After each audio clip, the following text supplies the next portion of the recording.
हाँ जी, good morning to all सबको। Good morning. मैं शाजिया, आस्था आईएएस में आप सभी का स्वागत है। राज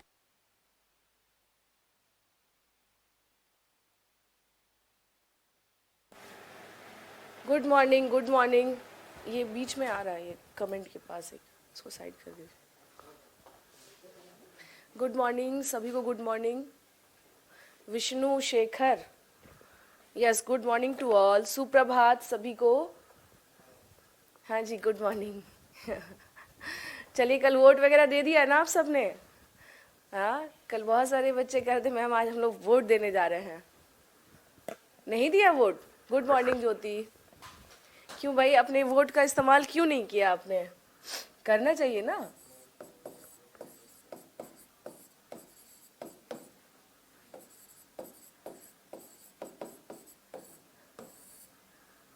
अब आपका जो बिहार का जो हिस्ट्री है, ये बस अब अंतिम चरण पर है।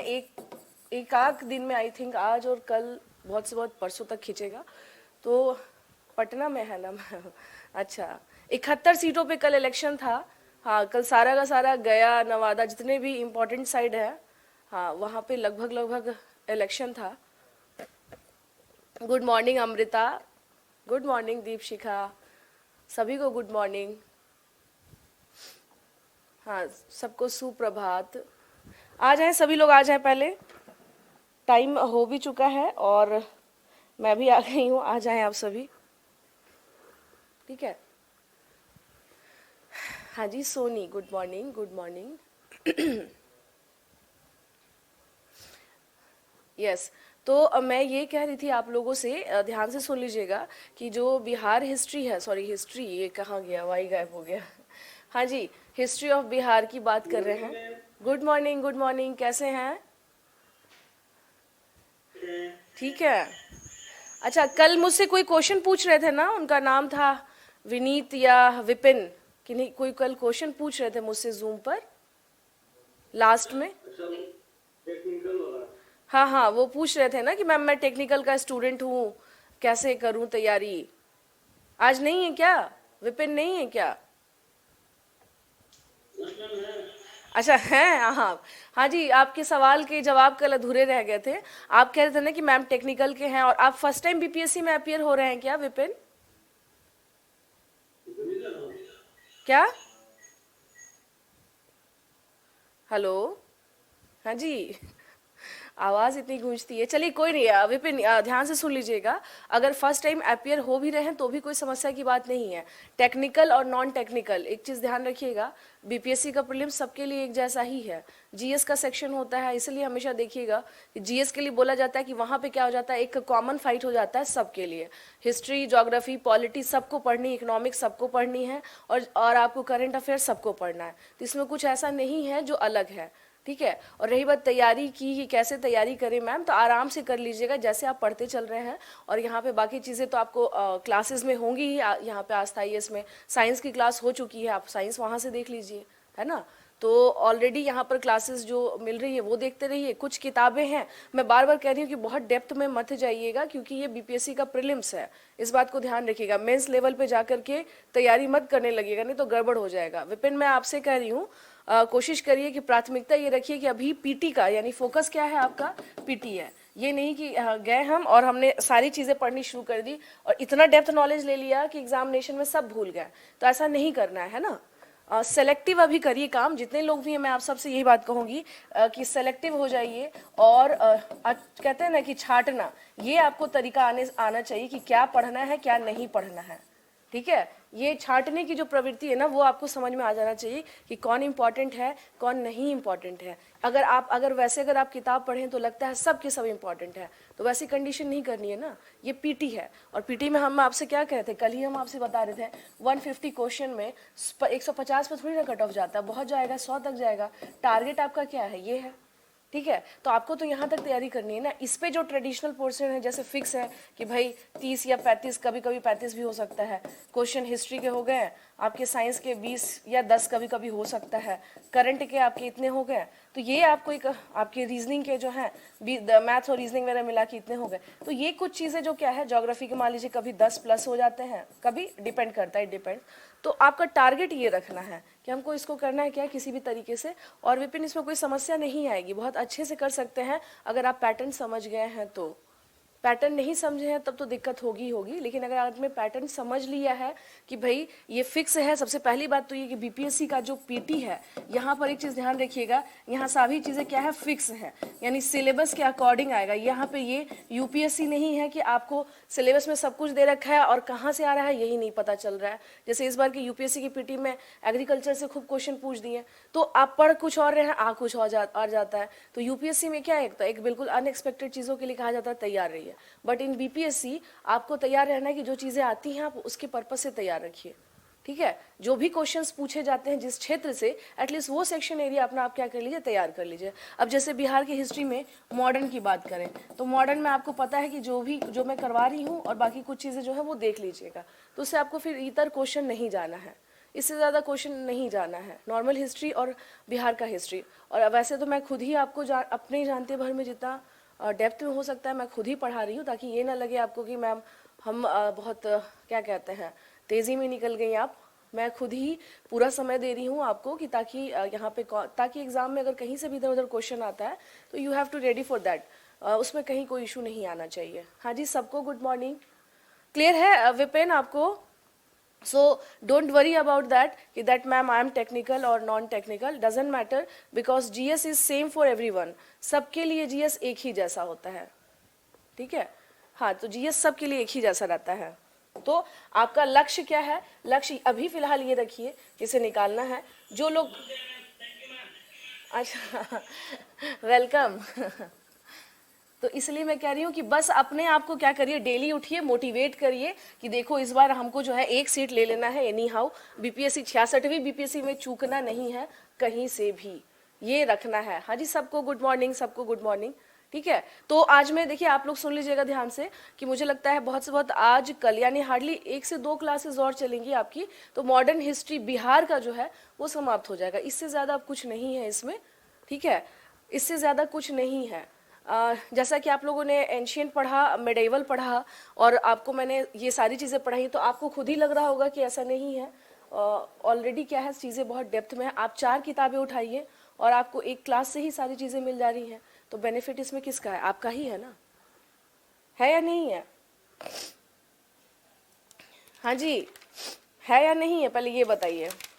यस मैम है ना। आप 4 किताबें उठा रहे होंगे, यहाँ से पढ़ लें वहाँ से पढ़ लें, उससे कोई फ़ायदा नहीं होने वाला है। अब आते हैं देखिए 1857 के रिवोल्ट के बाद, चूंकि ये बिहार का इतिहास है, हमेशा ध्यान ये रखना है।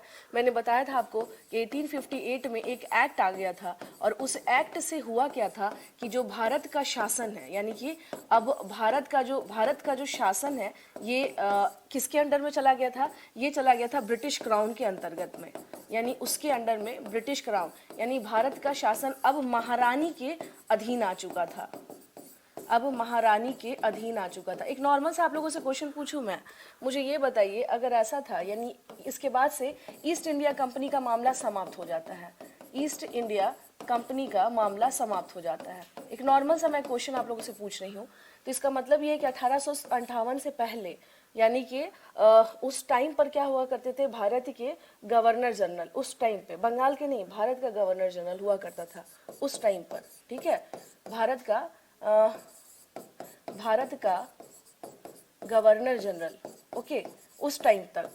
और यहाँ पर हम लोग आते हैं जब लेकिन इसकी सरकार आ गई, यानी जब क्राउन के पास चला गया पूरा शासन, तो अब शासन व्यवस्था में कौन आ गया? एक नया चैप्टर जुड़ा जिसको कहा जाने लगा वायसराय। वायसराय, ठीक है, वायसराय। तो मुझे मेरा क्वेश्चन आपसे ये है, ये कहा जाता था गवर्नर जनरल ऑफ इंडिया, उस टाइम पर governor general of India, governor general of India. क्या नहीं है? वीडियो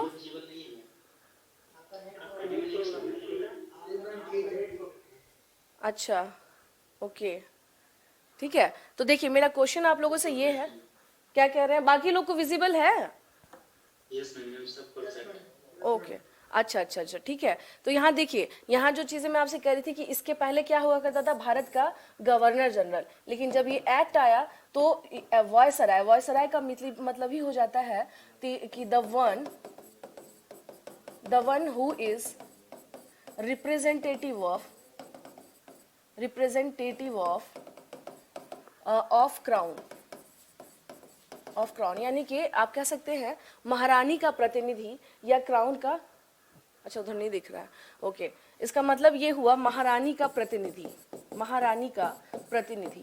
अब मुझे एक बात आप सब बताइए, महारानी का प्रतिनिधि है, ठीक है, मेरा क्वेश्चन आप सुन लीजिएगा। एक क्वेश्चन में भी कई बार क्या होता है कि आ जाता है, जैसे पूछा जाए कि भारत का अंतिम गवर्नर जनरल कौन था और भारत का पहला वायसराय कौन था, बताइए। क्वेश्चन यही है कि हाँ, लॉर्ड कैनिंग, लॉर्ड कैनिंग, ठीक है ना। तो ये क्या है ना, देखिए कि यहीं पे इसको समझ लीजिएगा। कुछ बच्चे क्या हो जाते हैं, परेशान हो जाते हैं कि क्या पता क्या क्वेश्चन आया है इसमें, लॉर्ड कैनिंग, तो जो लास्ट था ना वही क्या हो गया, पहला हो गया। तो इसको थोड़ा सा क्या करना है, कंसीडर करिएगा कि यही पहला वॉइसरॉय था और ये लास्ट गवर्नर जनरल था भारत का, ठीक है ना। शेखर कह रहे हैं कि मैम सी राजगोपालाचारी, सी राजगोपालाचारी को अगर आप कहेंगे शेखर, तो कई जगह आप पढ़िएगा कि he was the last governor general of India, उनको बोला जाता है, बट वो उस कंटेक्स्ट में नहीं है Shekhar. I am not asking the question in that manner, मैं उस कंटेक्स्ट में नहीं पूछ रही थी, तो इसलिए इसको थोड़ा सा क्या करें, समझें। अश्विनी, लॉर्ड कर्जन कहाँ से आ गया भाई, हाँ कुछ भी, लॉर्ड कर्जन कहाँ से आ गया यहाँ पे, इसलिए देख लीजिए यहीं पे क्वेश्चन क्या हो गया, बहुत सारे बच्चों ने गलत दे दिया आंसर, किसी ने राजगोपालाचारी दे रहे हैं, कुछ लोग कह रहे हैं लॉर्ड कर्जन है। ये समझ लीजिएगा, ये क्वेश्चन एक तरह से क्या होता है, आप लोगों के आते रहते हैं कि ये क्या था आपको, लॉर्ड कैनिंग जो है वही भारत का last, he was last governor general of British east India company का हम लोग कह सकते हैं कि वो लास्ट गवर्नर जनरल था, and he was first viceroy of India, वो पहला क्या था, भारत का वॉयसराय था। वॉयसराय का मतलब ही हो जाता है प्रतिनिधि, it means the one who is the representative of British crown, वो जो ब्रिटिश क्राउन का रिप्रेजेंटेटिव होगा उसे ही कहा जाता था क्या, आपको वॉयसराय। अगर वॉयसराय टर्मिनोलॉजी में दिक्कत होगी तो इसको समझ लीजिएगा। नेक्स्ट हम लोग देखिए इसमें आते हैं इसके बाद कि अगर हम लोग बात करें कि इंडिया में यानी भारत में जो स्वतंत्रता आंदोलन, भारत में स्वतंत्रता आंदोलन की अगर हम लोग बात करें कि यहाँ पे जो मूवमेंट हुआ, इसके हम लोग क्या देखते हैं, कुछ फेजेस दिखाई देते हैं। जैसे 1857 जो था, इसको माना जाता है कि ये क्या था, प्रथम चरण था। प्रथम चरण का मतलब ही हो गया that this was the first phase, that this was the first phase, ये क्या था, ये फर्स्ट फेज था किस चीज का, जो भारत का जो मूवमेंट यानी अभी विद्रोह से शुरुआत हुई थी, लेकिन इसके बाद माना जाता है एक दौर शुरू हुआ 1885 के बाद, जब क्या हो जाती है, कांग्रेस की स्थापना हो जाती है। कांग्रेस की स्थापना, it means after the establishment of Congress, after the establishment of Congress, establishment of Congress party, तो यहाँ से क्या हो जाता है, अब चीजें काफी ज्यादा संगठित हो जाती हैं और जो आंदोलन का क्या होता है, एक प्रारूप तैयार हो जाता है, फॉर्मेट। ये हुआ 1885 के बाद। तो 85 के बाद अगर हम लोग बात करें तो भारत का अगर स्वतंत्रता आंदोलन के कंटेक्स्ट में बात करते हैं तो पहला मूवमेंट यानी पहला जो आंदोलन होता है, अगर हम लोग देखें तो वो कौन सा मूवमेंट था, तो वो हम लोग देखते हैं 1905 का स्वदेशी मूवमेंट, 1905 का स्वदेशी आंदोलन। देखिए इसको ना, ये जो मूवमेंट है ये हिस्ट्री का पार्ट है, सामान्य इतिहास का पार्ट है। हम लोग क्या पढ़ रहे हैं, हम लोग पढ़ रहे हैं बिहार के संदर्भ में, फिर से ध्यान देना है बिहार के संदर्भ में। तो हम लोगों को ये ध्यान रखना है कि जब 1885 के बाद यानी जब कांग्रेस की स्थापना हो गई तो अलग अलग जगहों पे देश के विभिन्न विभिन्न क्षेत्रों में अलग अलग पार्टियां बननी शुरू हो गई थी। तो लोग कहीं ना कहीं से क्या हो चुके थे, जागरूक हो गए थे। तो बताने का तात्पर्य ये था कि एक मूवमेंट शुरू हुआ जो 1905 में हम लोग देखते हैं, स्वदेशी आंदोलन, बिकॉज ऑफ बंग भंग, बंग भंग इन द सेंस कि बंगाल को क्या किया गया था, विभाजित कर दिया गया था। लेकिन यहाँ पर हम आएंगे इसके पहले, ये था एक आपको बताने का तरीका या फिर मैंने एक समझाया है कॉन्सेप्ट की हुआ क्या था। लेकिन इसके बाद बात करें जब 1885 के बाद यानी 1885 के बाद एक जो न्यू ट्रेंड हम लोग देखते हैं, एक नई प्रवृत्ति कि सभी जगह के लोग क्या हो चुके थे, जागरूक हुए थे और नई नई संस्थाएं, न्यू ट्रेंड जो हम लोग अब देखना शुरू करते हैं वो क्या था, वो ये था नए संगठन बनने शुरू हुए। वो क्या था? नए संगठन। संगठन का मतलब होता है स्टूडेंट न्यू ऑर्गेनाइजेशन। इसे क्या कहा जाता है? New organisation. अब इन्हीं यानी ऑर्गेनाइज्ड हो करके मूवमेंट को चलाना, तो हम लोग क्या देखते हैं नए संगठन में। तो अगर हम बात करें कि बिहार में क्या स्थिति थी भाई, बिहार में कौन कौन सी न्यू संगठन हम लोग देख रहे हैं बने। अब यहाँ आ जाइए, एक दो संगठन जो हम लोगों को यहाँ पर दिखना शुरू हो जाता है। जो सबसे पहले हम लोग क्या देखते हैं यहाँ पर, सरस्वती अकादमी। इसको इस संदर्भ में समझिएगा कि ये सभी के सभी कहीं ना कहीं से राष्ट्रवादी से ओतप्रोत यानी नेशनलिज्म से क्या थे, ये बहुत ज़्यादा भरी हुई संस्थाएं थी या उसके प्रमोशन के लिए। एक तो ये हो गया, दूसरा हो गया आपका boys association. Boys association boys association, ठीक है ना, बॉयज एसोसिएशन। अब बात करें कि हम बिहार में क्या कंडीशन देख रहे हैं, तो दो कुछ अलग अलग हमें संस्थाएं यहाँ पर दिखाई दे रही हैं। जैसे इसके बारे में बात करें तो इसकी स्थापना की बात करें कि ये कब हुआ था। देखिए इसको इसी वे में समझने की कोशिश करिएगा, कब हुआ था? 1901 में। कहाँ हुआ था इसकी स्थापना? दरभंगा में। मैं बार बार कह रही हूँ, देखिए बुक में ना खोजते रह जाएंगे आप कि इसको सीक्वेंस में कैसे ले जाएं। बहुत सारी चीज़ें क्या है एक साथ में, बिल्कुल कहते हैं ना बिहारी लैंग्वेज में कहते हैं घालमेल कर दिया गया है, घौच पौच कर दिया गया है। तो जस्ट लाइक दैट कि बहुत सारी चीज़ें इसमें क्या है घौच पौच है, आप पढ़ नहीं पाएंगे ठीक से। तो इसलिए इसको करना क्या है, आपको इस तरह से जोड़ना है कि जब कांग्रेस की स्थापना हुई उसके बाद अलग अलग क्षेत्रों में या भारत के बिहार के अलग अलग क्षेत्रों में या बिहार में किस तरह की संस्थाएं खड़ी हुई थी इस समय पर। तो एक तो हो गया हमारा सरस्वती अकेडमी जिसके बारे में मैं बता रही हूँ। दूसरा हम लोग क्या देख रहे हैं, एक है बॉयज एसोसिएशन। ये कब स्टैब्लिश हुआ था स्टूडेंट? ये भी दरभंगा में ही स्टैब्लिश हुआ है। ये कहाँ स्टैब्लिश हुआ है? दरभंगा में। कब स्टैब्लिश हुआ है? 1909 में। मुझे एक बात आप लोग बता सकते हैं, दरभंगा क्यों दिख रहा है हम लोग को बार बार? हाँ जी, दरभंगा हम लोगों को क्यों दिख रहा है बार बार? क्या ये लोग काफ़ी अवेयर थे या बिहार में यानी उत्तरी बिहार में ये काफ़ी कहीं ना कहीं से इनका अपना एक पहले से जागरूक लोग थे? बता सकते हैं हमें दरभंगा बार बार क्यों दिख रहा है?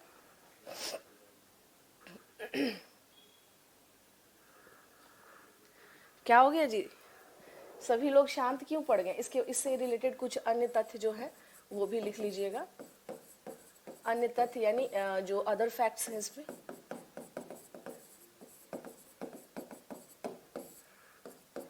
क्या हुआ जी, कोई दरभंगा का नहीं है क्या इसमें? कल्चर बहुत बेहतर था। हाँ, कर्नाट वंश कहाँ पर था? मुझे एक बात बताएंगे, कर्नाट वंश कहाँ पर था?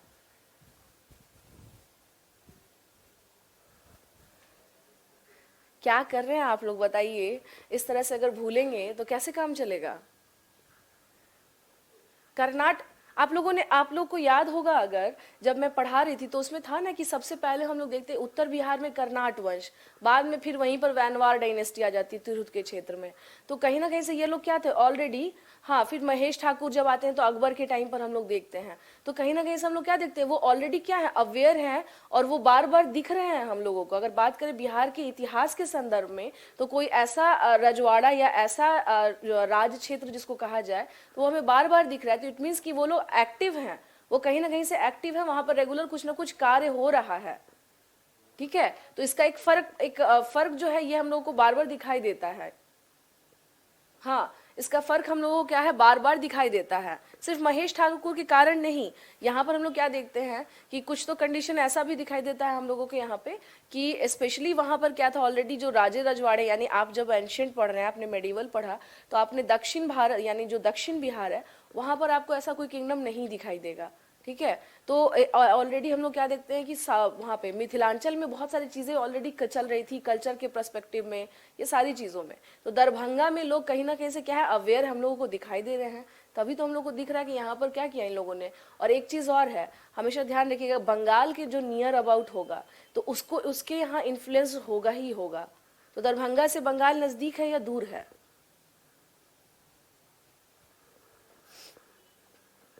बताइए।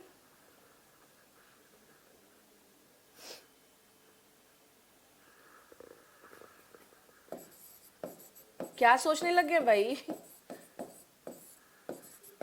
हाँ, इनफैक्ट आप लोगों को पता होगा कि जो मिथिला का क्षेत्र है वहाँ के लोग मछली बहुत खाते हैं, वहाँ पर भी पूरा का पूरा बिल्कुल, वहाँ पे क्या है, बंगाली कल्चर वहाँ पे बहुत ज़्यादा इन्फ्लुएंस है उसका। यस, इस चीज़ को समझिए। तो ऑलरेडी आप लोग को पता है कि भारत में जो क्रांति हो रही थी, यानी कि जो रेवोल्यूशनरी जो इस तरह की जो घटनाएं घट रही थी, इसका हब कौन था उस समय पे? बंगाल ही तो था। तो जो बंगाल के समीप होगा, क्या वहाँ इन्फ्लुएंस नहीं पहुंचेगा? आई बात समझ में? ठीक है ना? तो ये चीज समझिए, बंगाल के बगल में है तो इसका प्रभाव आपको दिखाई दे रहा है वहां पे। ये बहुत बड़ा एक फैक्टर है इसके पीछे, है ना? ये इसके पीछे एक बहुत बड़ा फैक्टर है। ये भी कारण था, क्योंकि मैंने क्या कहा कि जो चीजें जहां नजदीक होती हैं उसका इन्फ्लुएंस वहां पे दिखाई देता है। तो अब आते हैं, देखिए इसमें अगर आ जाइएगा सरस्वती एकेडमी के बारे में बात करें, तो अगर ये हो जाए कि इसका पर्पस क्या था, तो युवाओं के बीच में राष्ट्रवाद का एक तरह से प्रचार करना और उन्हें जागरूक करना, उन्हें उनके हितों के लिए जागरूक करना। तो पर्पस यानी उद्देश्य, ये कमलेश्वरी चरण सिन्हा है, इनका नाम लिख लीजिएगा आप लोग। ये इसके एक तरह से प्रणेता इसको कह ले, या इंस्पिरेशन यही थे इसके पीछे। कमलेश्वरी चरण सिन्हा, कमलेश्वरी चरण सिन्हा, चरण सिन्हा, ठीक है। इनके ही सहयोग से या इनके ही सपोर्ट से हम लोग क्या देखते हैं कि ये जो एकेडमी है, सरस्वती एकेडमी जो है, वो क्या करते हैं, इसकी स्थापना हुई थी। और एक बहुत बड़े उस टाइम पे देशभक्त हुआ करते थे, राजकिशोर प्रसाद, वो भी क्या थे, इससे जुड़े हुए थे। राजकिशोर, कुछ नाम ना एक बात सुन लीजिए ध्यान से, बिहार के कंटेक्स्ट में ना कुछ नाम एकदम अपने दिमाग में फिट कर लीजिए। जैसे अब जैसे ये कमलेश्वरी चरण सिन्हा है, इनका नाम आपको सुनाई देगा कई जगहों पे, ठीक है ना। राजकिशोर प्रसाद है, उनका नाम सुनाई देगा। उसके अलावा आप आगे आएंगे तो ब्रजकिशोर प्रसाद एक आते हैं, उनका नाम भी आपको बार बार दिखाई देगा। तो कुछ नाम से आप क्या हो जाइए, फेमिलियर हो जाइए। फेमिलियर का मतलब ये है कि या तो सुन के या तो पढ़ के उसको इतना जान जाइए, क्योंकि एग्जाम में क्या होता है, अक्सर क्वेश्चन आ जाता है जब नाम तो लगता है कि ये किनका नाम दे दिया गया है, क्योंकि हम तो सामान्य इतिहास पढ़ते हैं, बिहार के इतिहास में नाम पे हम फोकस करते नहीं है। तो वहां पर ये चीजें गड़बड़ नहीं हो, इसलिए हम लोग क्या करना है, ध्यान देना है। तो ये हो गए कमलेश्वरी चरण सिन्हा, और दूसरे कौन है, राजकिशोर प्रसाद। और दूसरे कौन है, राजकिशोर प्रसाद, राजकिशोर प्रसाद, ठीक है। पर्पस का मैंने आपको बता ही दिया कि इसका उद्देश्य की अगर बात करें कि इसका उद्देश्य क्या था, तो उद्देश्य था देश प्रेम की भावना, है ना, देश प्रेम की भावना को जागृत करना, देश प्रेम की भावना। स्वाति आज है कि नहीं क्लास में? भावना को जागृत करना। Swati, you are in class और नॉट? दिख तो नहीं रही है मुझे शायद। हाँ, ठीक है। कृष्ण नंदन कुमार चौधरी, क्या लिख रहे हैं आप? क्या लिखा है आपने? कृष्ण नंदन जी, क्या लिखा है आपने कमेंट में? कमेंट में आपने क्या लिखा है, जरा बताइएगा, मैं नहीं समझ पा रही हूँ। कमेंट में आपने क्या लिखा है? अच्छा, आप हैं स्वाति, ओके ओके। हाँ स्वाति, एक बार ध्यान से सुन लीजिएगा। That Saraswati academy was established by Kamleshwari चरण Sinha, who was the main founder of this organization. The second thing is that Raj Kishore Prasad was a nationalist. He was also nationalist, and he was also connected, या फिर he was also the founder member of Saraswati Academy. Okay. Next thing is that the purpose of this organization was to promote nationalism in youths. इसके में जो इसका जो purpose था कि promote करना था किसका, नेशनलिज्म, यानी कहीं ना कहीं से राष्ट्रवाद की जो भावना है उसको जागृत करना लोगों के बीच में। ओके। सेकंड जो है हम लोग देखते हैं, that is boys association Darbhanga. तो ये ध्यान रखिएगा, अगर क्वेश्चन आ जाए कि ये कब एस्टेब्लिश्ड हुआ था, दैट वाज 1901, 1901 ईस्वी में ये क्या हुआ था, एस्टेब्लिश्ड हुआ था। हाँ, 1901 ईस्वी में कहाँ हुआ था, इन दरभंगा, इन दरभंगा, ठीक है।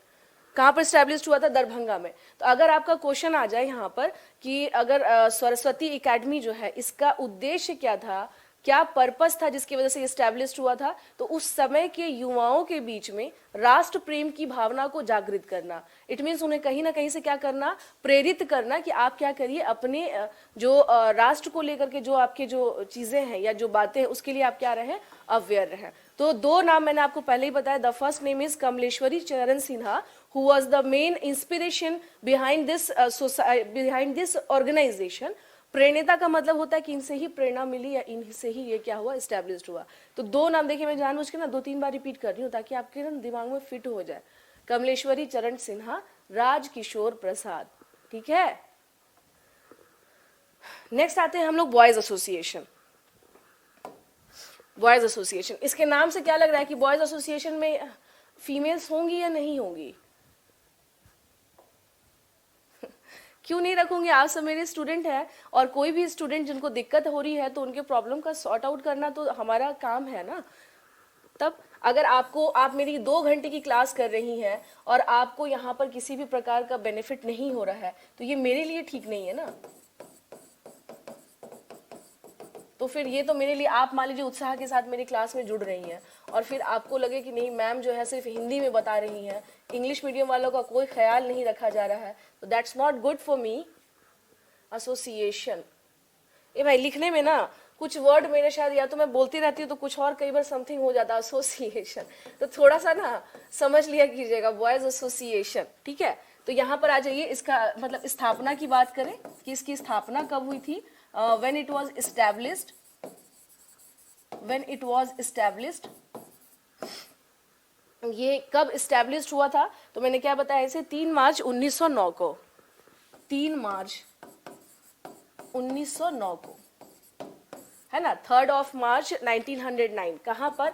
तो दरभंगा राज का मैदान है, आप लोगों ने सुना होगा। आज भी दरभंगा में जो उस रॉयल फैमिली की जो जमीनें हैं या जो भी उससे संबंधित चीजें हैं तो उसको कहा जाता है दरभंगा राज से संबंधित है। जैसे बेतिया राज कहा जाता है, तो जो भी उस राज, जैसे टिकारी राज हो गया, तो आप लोगों ने सुना होगा टिकारी राज का महल है, दरभंगा राज का महल है, बेतिया राज की जमीन है। तो राज अगर किसी में टर्म आता है ना स्टूडेंट, जो आप लोग कॉमन, आप लोग बिहार में है और अगर सुन रहे होंगे तो इसका मतलब है कि वो उस रॉयल फैमिली से संबंधित क्या है, वो जमीन है।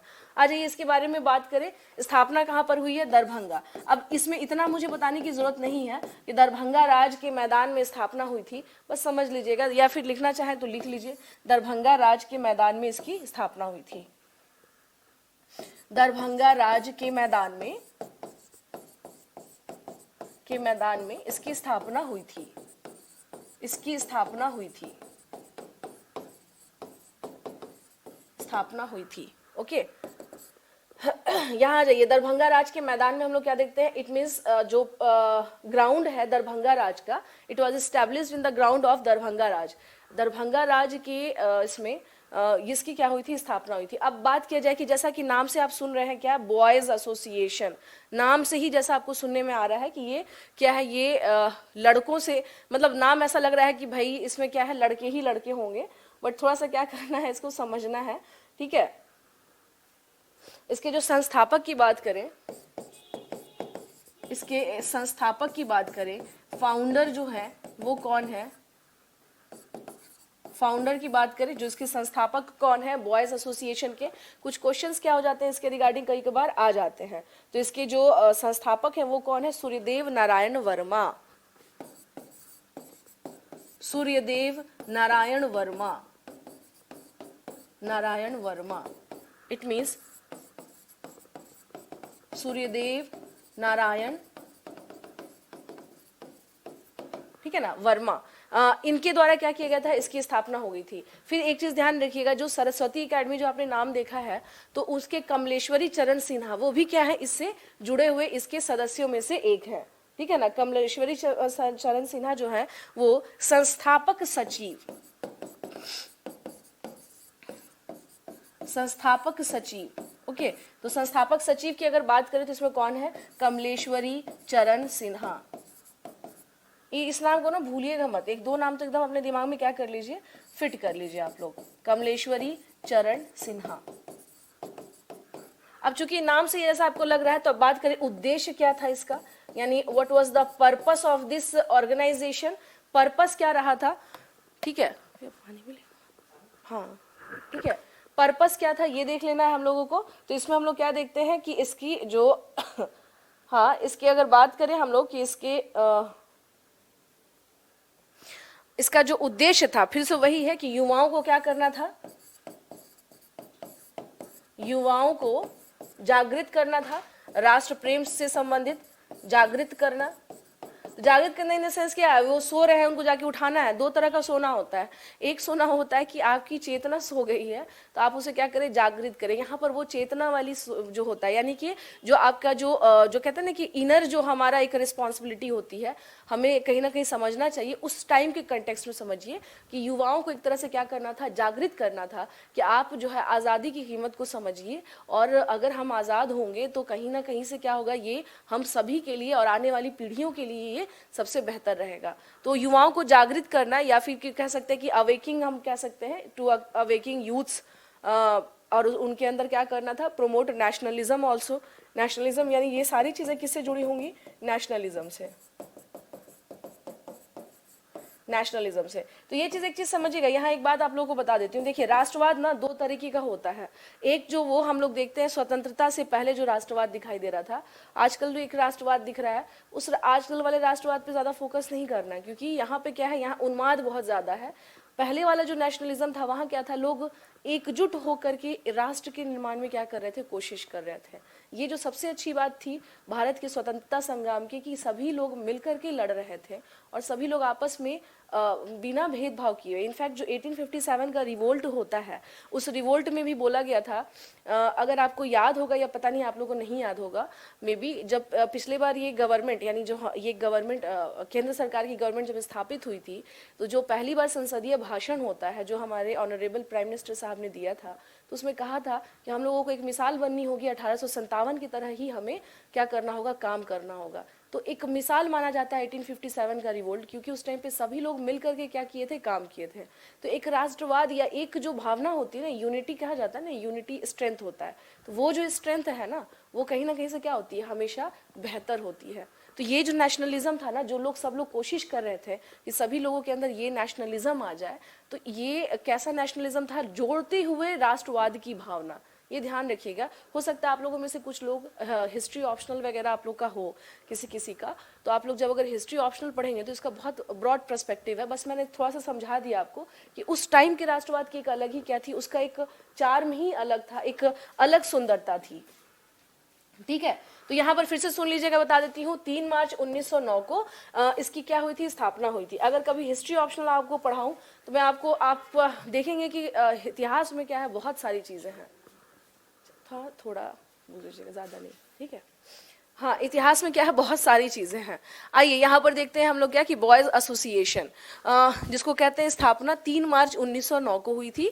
और कहाँ पर, दरभंगा राज के मैदान में। दो सबके नाम नहीं पूछे जाते हैं, मेन ये होता है कि कौन थे। Suryadev Narayan Verma was the founder of boys association.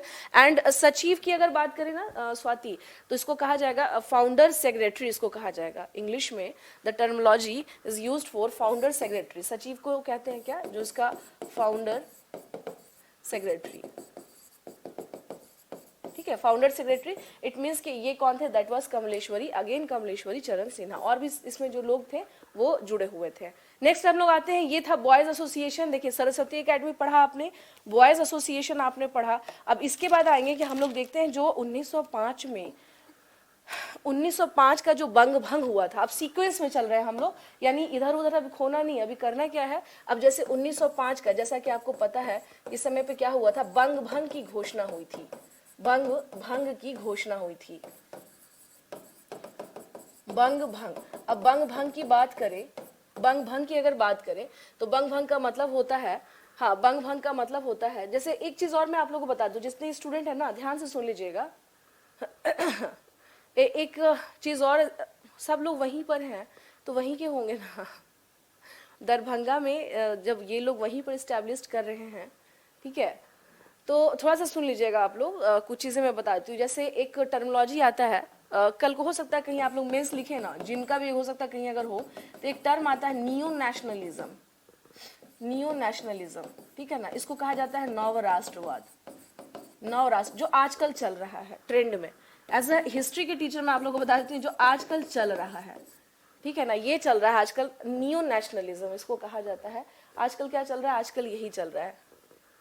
चलिए नेक्स्ट आते हैं, इसमें हम लोग बंग भंग के बारे में बात करें तो इसकी जो अनाउंसमेंट था, यानी कि बंगाल में हम लोग क्या देखते हैं 1905 में कर्जन ने क्या किया था, विभाजित किया था बंगाल को, और कारण यही था कि लोगों की यूनिटी समाप्त कर दी जाए, और वो बिल्कुल उस पर क्या हुए, सफल भी हुए। इसमें पर्सपेक्टिव क्या था, divide and rule, divide and rule, यानी बांटो और राज करो, बांटो और राज करो। देखिए जहां पर बहुत ज्यादा डीप में नहीं जाना वहां नहीं जाएंगे, जो जरूरी है बिहार के कंटेक्स्ट में उसे ही देखेंगे। बांटो और राज करो, ठीक है। तो बांटो और राज करो का मतलब हुआ डिवाइड एंड रूल। इसमें क्या है, डिवाइड एंड रूल में अगर हम लोग बात करें तो इसमें क्या था कि 1905 में जब ये डिवीजन हुआ तो यहाँ बिहार में, क्योंकि क्या किया गया था, यहाँ आ जाइए, अब आते हैं बिहार, ठीक है ना। तो बिहार में क्या था भाई, जैसा आप जानते हैं कि विभाजित किया गया इसको, तो बिहार में क्या कंटेक्स्ट चल रहा था या बिहार में क्या था, तो हम लोग देखते हैं क्या कि उस टाइम पर रविंद्रनाथ टैगोर ने सबसे कहा था कि आप लोग क्या करिए, राखी दिवस मनाइए, ताकि अंग्रेजों का मनोबल टूटे और उन्हें ये लगना चाहिए कि आप कितना भी बांट लीजिए, हम क्या है दिल से और दिमाग से क्या है जुड़े हुए हैं आपस में, हम कभी भी अलग नहीं हो सकते हैं। तो ये चीजें क्या था कि रविंद्रनाथ टैगोर के द्वारा कहा गया था, किस चीज के लिए, रविंद्रनाथ टैगोर के द्वारा, टैगोर के लिए के द्वारा क्या कहा गया था, राखी दिवस मनाने के लिए, ठीक है। राखी दिवस यानी एक दूसरे की कलाई पर क्या करें, नॉट बांधें और उससे एक मैसेज दे दुनिया में कि हम सब अलग नहीं हैं, हम लोग डिवाइड नहीं हैं, हम लोग क्या है, वी ऑलवेज यूनाइट, यानी हम चाहे आप कितना भी अलग कर दो, हम हमेशा क्या रहेंगे, सदैव जुड़े ही रहेंगे। तो यहाँ पर हम लोग देखते हैं क्या, यहाँ पर ठीक है कि अगर बात करें कि बिहार में कहाँ पर राखी दिवस मनाया गया था, तो अब आ जाइए, कुछ ना ये सब छोटे छोटे ये हैं जो थोड़ा सा क्या करना है। बिहार में दरभंगा में राखी दिवस मनाया गया था, बिहार में दरभंगा में राखी दिवस मनाया गया था, राखी दिवस मनाया गया था, दिवस मनाया गया था। कहाँ मनाया गया था, बिहार में दरभंगा में राखी दिवस मनाया गया था। नेक्स्ट इसमें हम लोग आ जाएंगे कि इसके बारे में अगर हम लोग देखें कि किसके कहने पर, यानी कि यहाँ पर कौन देख रहा था यहाँ पे, तो हाँ दरभंगा में राखी दिवस मनाया गया था। और यहाँ पर यानी कि इसके जो स्वदेशी मूवमेंट के यहाँ पर कौन अग्रणी नेता थे, यहाँ पर कौन देख रहे थे, स्वदेशी मूवमेंट जो है उसको कौन यहाँ देख रहा था बंग भंग का, तो इनका नाम था सतीश चंद्र चक्रवर्ती, जो मेन अग्रणी नेता थे बंग भंग के, बंग भंग आंदोलन के, बंग भंग आंदोलन के अग्रणी नेता। अग्रणी नेता का मतलब हुआ कि किसके इसमें चल रहा है ये, अग्रणी नेता कौन थे, सतीश चंद्र चक्रवर्ती, सतीश चंद्र चक्रवर्ती। It means the main leader Satish Chandra चक्रवर्ती, चक्रवर्ती, ठीक है। तो हम ये यहाँ पर क्या देख रहे हैं कि बंग भंग जो मूवमेंट यहाँ पर स्टार्ट हुआ, तो वो किसके, यहाँ बिहार में, यानी स्पेशल कौन देख रहे थे इसे, तो सतीश चंद्र चक्रवर्ती। और अगर हम लोग बात करें कि यहाँ पर राखी दिवस के तौर पर सबसे पहले कहाँ मनाया गया, दरभंगा में। इट मीन्स की जो राखी दिवस जो है ये कहाँ पर किया गया, ऑर्गेनाइज इन दरभंगा। नेक्स्ट हम लोग इसमें आएंगे कि अगर बिहार में अगर हम लोग बात करें तो 1906 में, यानी ये सब जो मूवमेंट चल रहा था, तो 1906 में मुंगेर में इसी आंदोलन के बीच में कौन पहुंचते हैं, या इन्हीं सब जो अभी कह लीजिए ये जो मूवमेंट चल रहा था, ये जो दौर चल रहा था, तो सुरेंद्र नाथ बनर्जी कहाँ पहुंचे थे, ये आए थे मुंगेर। इस आंदोलन के दौरान अगर आपका कहीं क्वेश्चन आ जाए, इस आंदोलन के दौरान मुंगेर में कौन से लीडर पहुंचे थे, तो वो थे सुरेंद्र नाथ बनर्जी। वो कौन थे, सुरेंद्र नाथ बनर्जी, बनर्जी। तो यहाँ पर थोड़ा सा क्या करना है, आप समझ लीजिए। 1905 का विभाजन हुआ, विभाजन होने के बाद यानी कि जब बंगाल को डिवाइड कर दिया गया पूर्वी और पश्चिमी में, तो हुआ क्या, यहाँ पर हुआ ये कि रविंद्रनाथ टैगोर ने अनाउंस किया कि ऐसा करिए, आप सभी लोग मिलकर के क्या कीजिए, राखी दिवस मनाइए, यानी राखी दिवस के तौर पर सेलिब्रेट करिए, या फिर अंग्रेजों को, ब्रिटिशर्स को दिखाने के लिए क्या करिए, आप एटलीस्ट इसको ये करिए कि हम सब जो हैं अलग नहीं हैं, हम अलग नहीं हैं। नेक्स्ट आते हैं हम लोग, तो अब राखी दिवस कहाँ मनाया गया था? बिहार में, तो ये दरभंगा में मनाया गया था। अब आते हैं कि यहाँ पर यानी बंग भंग आंदोलन के जो अग्रणी नेता रहे थे, दैट वाज सतीश चंद्र चक्रवर्ती। सतीश चंद्र चक्रवर्ती के नेतृत्व में बिहार में हम लोग देख रहे हैं क्या, ये मूवमेंट क्या कर रहा था, जोर पकड़ रहा था। अब आते हैं फिर हम लोग कि 1906 में जो है मुंगेर कौन पहुंचे थे? तो 1906 में सुरेंद्र नाथ बनर्जी, जब चूंकि बंग भंग पहले हुआ या स्वदेशी मूवमेंट पहले हुआ, बताइएगा जरा आप सब। हाँ जी, पहले बंग भंग हुआ क्या? क्या क्या कह रहे हैं? हाँ जी, क्या कह रहे हैं? मैं ये पूछ रही हूं, बंग भंग पहले हुआ या स्वदेशी मूवमेंट पहले हुआ?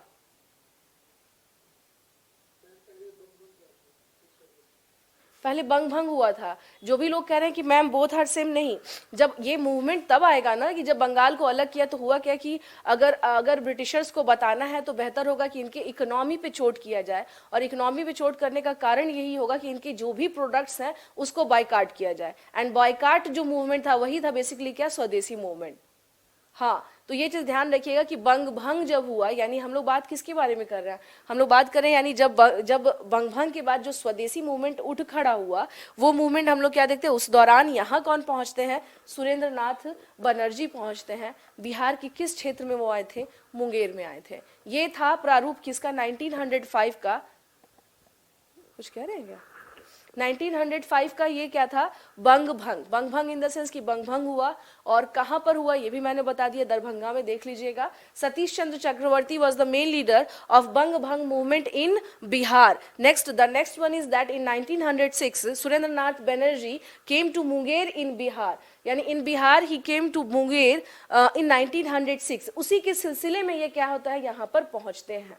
तो बंग भंग जो चल रहा था उसमें हम लोग देख रहे थे कि यहाँ पर कैसी चीजें क्या कर रही हैं, मूव कर रही हैं, और किस प्रकार से यहाँ पर, हाँ, किस प्रकार से यहाँ पर हम लोग क्या देख रहे हैं।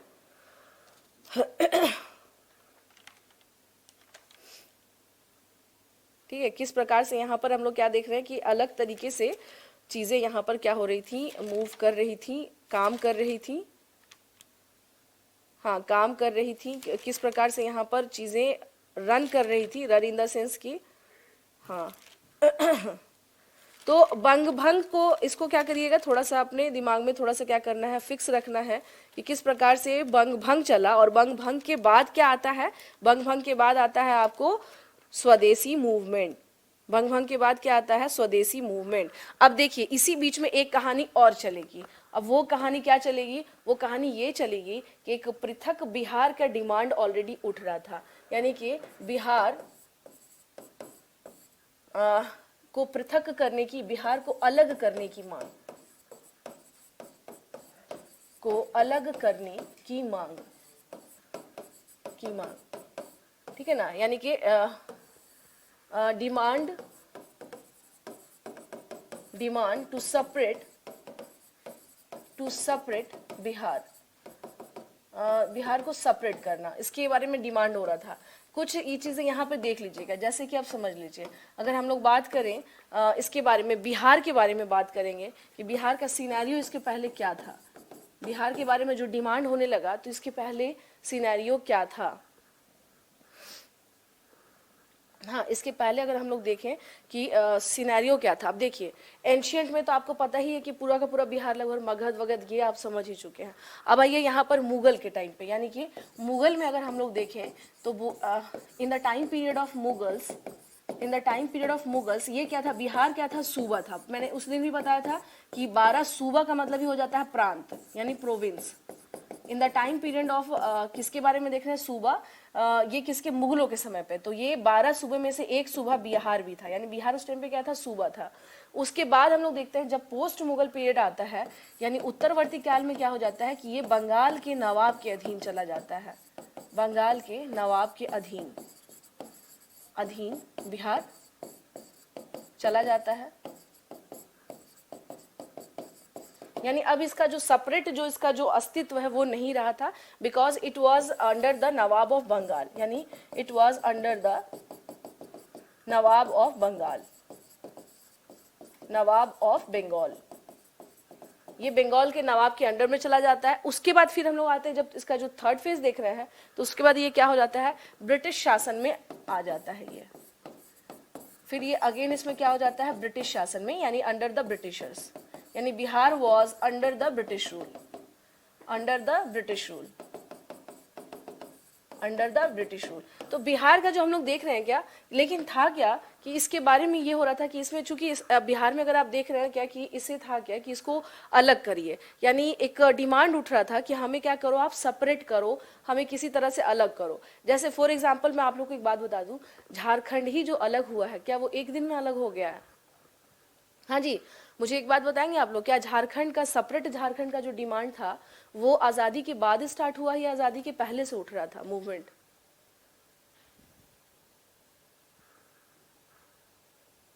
क्या कह रहे हैं? आ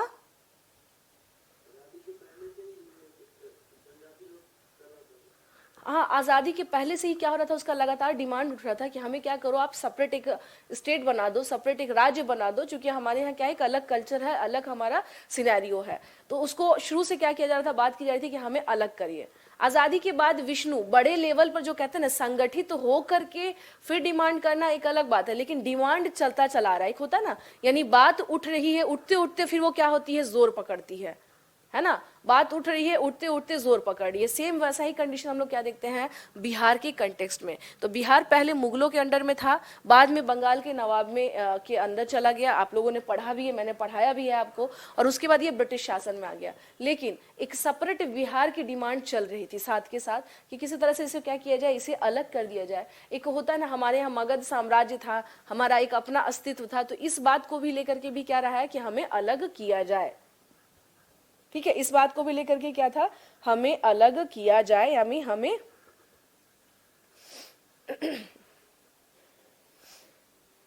चलिए अब आते हैं इसमें कि जो सेपरेट यानी सर्वप्रथम पृथक बिहार की डिमांड किसमें की गई, यानी सर्वप्रथम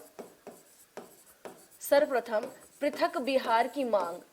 पृथक बिहार, पृथक का मतलब होता है अलग, अलग बिहार की मांग, यानी सेपरेट बिहार जो है उसकी जो डिमांड हुई थी वो कब हुई थी। तो देखिए इसका हम लोग देखते हैं 1894 ईस्वी में। कब हुई है? 1894 ईस्वी में, बिल्कुल जो हाँ 1894 ईस्वी में हम लोग देख रहे हैं इसको।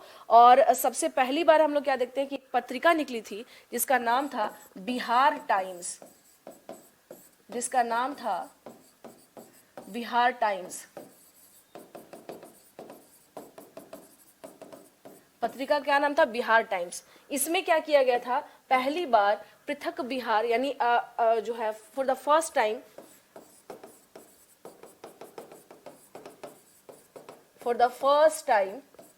First time separate Bihar. जैसे आप लोग देखते हैं होम रूल लीग मूवमेंट जो भारत में शुरू हुआ था 1916 में, तो होम रूल लीग मूवमेंट का तात्पर्य, उसका पर्पस ही यही था कि हमें स्वशासन दिया जाए, हम लोग अपना शासन करेंगे। एक पहल की गई थी कि हमें इस तरीके से देना चाहिए। तो एक होता है ना डिमांड, कि किस तरीके से डिमांड किया जाए, यानी हम कैसे डिमांड कर रहे हैं, कब डिमांड कर रहे हैं। उसके बाद ना भारत में धीरे धीरे होने लगा कि नहीं, अब हम लोग जो है स्वराज चाहिए। उसके बाद ये चीज़ें क्या होने लगी, जोर पकड़ने लग गई। तो वही चीज़ हम क्या देखते हैं यहाँ पर कि बिहार टाइम्स में सबसे पहले हम लोग क्या देख रहे हैं यहाँ पे, हाँ बिहार टाइम्स हम लोग सबसे पहले क्या देख रहे हैं कि इन लोगों ने मिल करके क्या किया था, बताया कि भाई सबसे पहले आप क्या करिए कि हमें अलग करिए, हमें बिहार को पृथक प्रांत बनाने की, यानी कि बिहार टाइम्स में बिहार को पृथक प्रांत बनाने की मांग की गई, प्रांत बनाने की मांग की गई। यानी कि सेपरेट बिहार प्रोविंस जो है, डिमांड किसके लिए था, डिमांड किस बात के लिए किया गया था, डिमांड किया गया था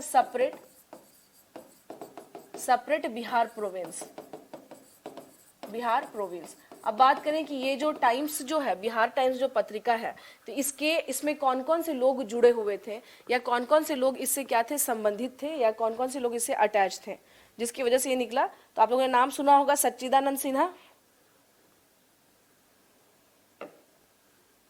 आ जाइए। इसमें जो कुछ जो इससे जुड़े हुए जो लीडर्स थे, यानी जिन लोगों ने इस पत्रिका को निकाला, सबसे पहले आ जाइए डॉक्टर सच्चिदानंद सिन्हा। डॉक्टर सच्चिदानंद सिन्हा, ठीक है। दूसरे में आ जाइए कृष्ण सहाय। कृष्ण सहाय, ये वो लोग थे जिन लोगों ने मिलकर के क्या किया था, इसे निकाला था। कृष्ण सहाय, उसके बाद महेश नारायण। महेश नारायण, महेश नारायण हो गया। और उसके बाद अगर हम लोग बात करें नंद किशोर लाल, नंद किशोर लाल, ठीक है। इनको ऐसे क्या करना है, थोड़ा सा अपने कृष्ण सहाय और कौन है, डॉक्टर सच्चिदानंद सिन्हा, ये लोग मिलकर के क्या कर रहे थे, सेपरेट बिहार के लिए बिहार टाइम्स पत्रिका में इन लोगों ने क्या किया था पहली बार, ठीक है। और क्या है, क्या कह रहे हैं? अच्छा, फाउंडर के बारे में पूछ रहे हैं। देखिए, आप लोगों को पहले बता देती हूँ, एक बाबू महेश्वर प्रसाद थे, पढ़ा या नहीं पढ़ा उनके बारे में, कभी पढ़ा है आप लोगों ने?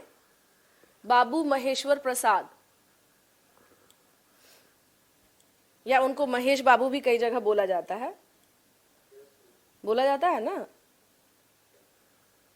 हाँ जी, क्या हुआ? सोचने लग जाते हैं आप सभी के सभी। 1894 में देखिए, एक महेश्वर बाबू थे, बाबू इनको इनको कहा जाता था बाबू महेश्वर, बाबू महेश्वर, या फिर ये महेश बाबू के नाम से जाने जाते थे। ये किस नाम से जाने जाते थे? महेश बाबू। इन्होंने ही बेसिकली नारा दिया था क्या, पृथक बिहार का। इन्होंने एक तरह से एक नारा ही दिया था कि पृथक बिहार हो, और ये धीरे धीरे जोर पकड़ने लगा। कैसे? जब हम देखते हैं इसका एक चीज बताइए, जो ये जो बिहार टाइम्स पत्रिका है, यहाँ पे एक क्वेश्चन आता है आप लोगों का, आप लोग मुझे इसका आंसर दे।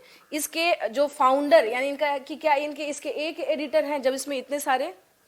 अच्छा, मुझे लगा था कोई तो ऐसा धुरंधर होगा जो कहेगा कि मैम महेश बाबू तो दक्षिण भारत के हीरो हैं, मुझे लगा था कोई तो होगा। विष्णु, वो आप ही निकले, बहुत अच्छी बात है।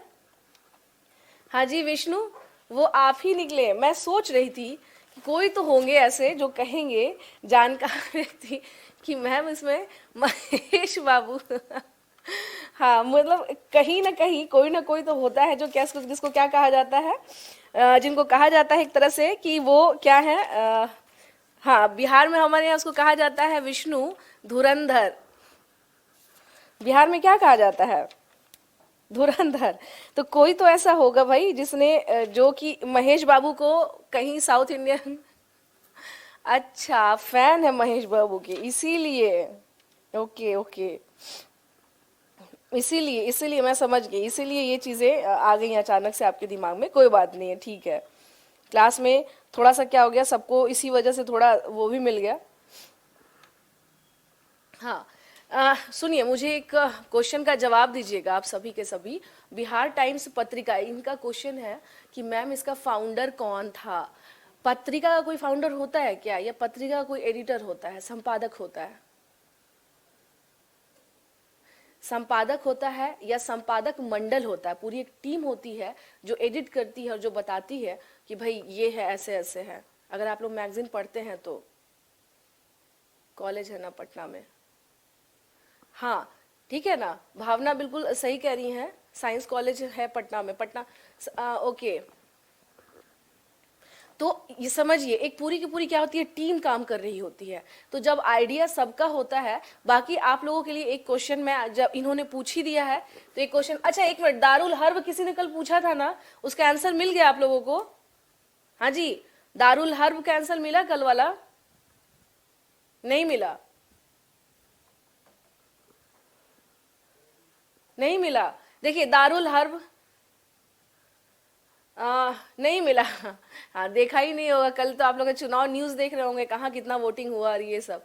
चलिए आते हैं, दारुल हर्ब का सुन लीजिए। अगर जो भी, पता नहीं शायद शेखर थे, वो कह रहे थे, शेखर ही का क्वेश्चन था आई गेस। सुन लीजिए, दारुल हर्ब के बारे में अगर बात करें तो आप कह रहे थे ना कि मैम वो जगह जहां पर मुस्लिम्स नहीं रहते हो उसे कहा जाता है दारुल हर्ब। नहीं, मुस्लिम स्टेट भी नहीं आती वो। एक तरह से दारुल हर्ब का मतलब होता है युद्ध क्षेत्र। युद्ध क्षेत्र का मतलब ये हुआ कि एक तरीके से आप ये भी कह सकते हैं कि हाँ, एक साइड ये भी है कि वहां पे मुस्लिम्स नहीं है, लेकिन एक साइड ये भी है कि उसको वॉर जोन के तौर पर ये लोग लेते हैं कि उस टाइम पर जो युद्ध क्षेत्र हुआ करता था उसे दारुल हर्ब बोलते थे, यानी यहाँ पे जो लोग हैं उनके फेवर के नहीं है। हाँ, यानी यहाँ के जो लोग हैं वो इनके फेवर के नहीं हैं, तो उसे ही कहा जाता था दारुल हर्ब। दारुल इस्लाम का मतलब ही हो गया कि जहाँ इस्लामिक शरिया काम कर रहा हो। कुव्वतुल इस्लाम का मतलब भी वही होता है जो दिल्ली सल्तनत में जैसे कुतुबुद्दीन ऐबक और इल्तुतमिश वगैरह भी कोशिश कर रहे थे कि दिल्ली को कुव्वतुल इस्लाम के तौर पर स्टैब्लिश किया जाए, तो वो इसका मतलब भी होता है कि इस्लामिक शरिया के अकॉर्डिंग जिस पे काम चल रहा हो। हर अगर आप लोग देखेंगे तो वो होगा कि काफिरों का स्टेट में भी आप लोगों को कहीं मिला हो, बट एज ए हिस्ट्री के स्टूडेंट आप लोगों को मैं बताऊंगी कि काफिरों का स्टेट नहीं, उसको इस तरीके से समझिए जो युद्ध का क्षेत्र हो, जहां इनका साम्राज्य का विस्तार नहीं हुआ हो, उसे ये लोग क्या कहते थे, युद्ध का क्षेत्र। ठीक है, चलिए, तो ये यहाँ पर क्वेश्चन जो है इनका कि मैम बिहार टाइम्स का, तो अब मैंने देखिए टीम का पूरा नाम बता दिया है। अब आप लोग क्या करेंगे, अब आपको ढूंढना है कि फाउंडर कौन थे। अब आप क्या करेंगे, थोड़ा सा फाउंडर इसका देख लीजिएगा। क्वेश्चन का जवाब आप लोग देते कहीं नहीं है, हाँ? हाँ जी, क्वेश्चन का जवाब कहीं नहीं देते जी आप सबके सब। मतलब मुझे ही याद दिलाना पड़ता है, सब चुप रहते हैं, खामोश रहते हैं कि मैम को याद नहीं रहेगा। भाई मैम हिस्ट्री की टीचर है, मुझे हर चीज याद रहता है, ठीक है ना। मेरी मेमोरी के साथ मत खेलिएगा वरना आप लोग उलझ जाइएगा, ठीक है। मुझे सब याद रहता है। और सिताना के बारे में मैंने कल पूछा था कि वो कहाँ पर पड़ता है, किसी ने कोई जवाब नहीं देते हैं। जब मैं आती हूँ तो किसी को याद नहीं रहता है, जबकि मैं कुछ ना कुछ डेली आप लोगों को छोटा मोटा काम दे के जाती हूँ कि इसको देख लीजिएगा, ठीक है।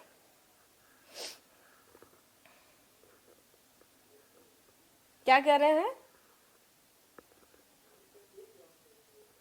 क्या है?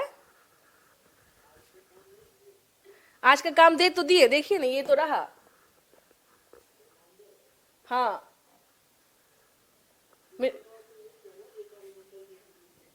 किसके? अच्छा, मुझे कह रहा है कि जवाब मिल गया, देख लीजिए। हाँ, बीच का रास्ता निकालते हैं आप सभी के सभी हैं। चलिए आते हैं। जो कमीशन की तैयारी करते हैं ना वो बच्चे भी काफी क्या हो जाते हैं, स्मार्ट हो जाते हैं।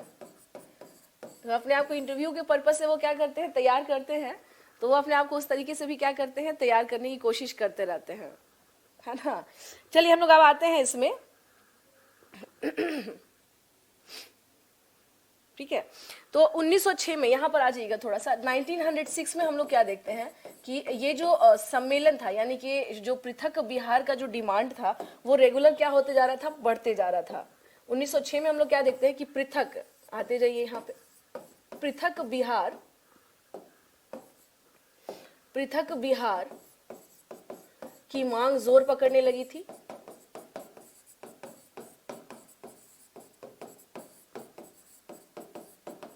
ठीक है, और इसमें कौन थे मेन, इसमें हम लोग देखते हैं डॉक्टर सच्चिदानंद सिन्हा,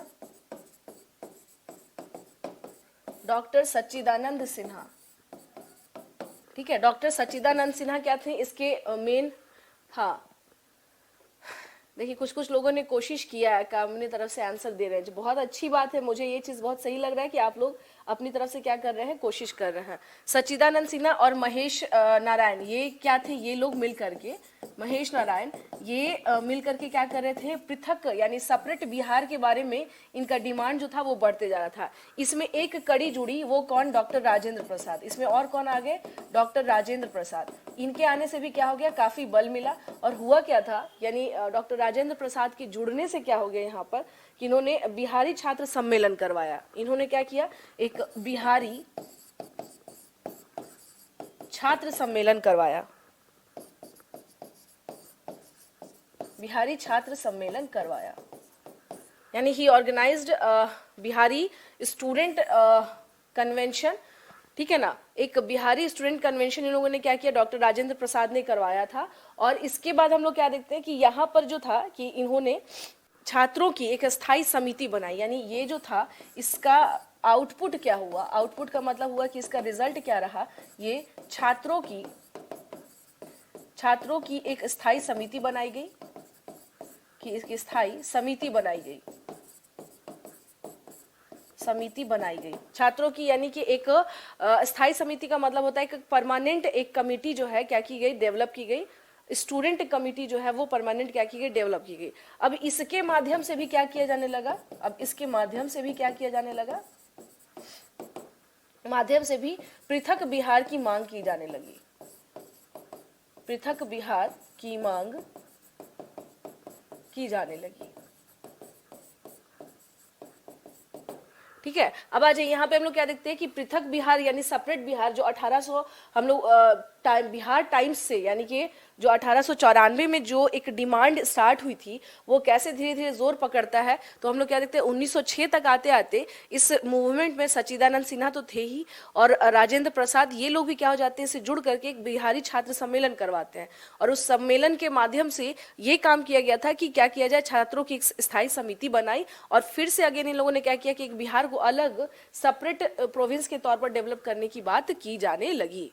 बिहार को क्या किया जाने लगा, एक सेपरेट प्रोविंस के तौर पर डेवलप करने की बात की जाने लगी।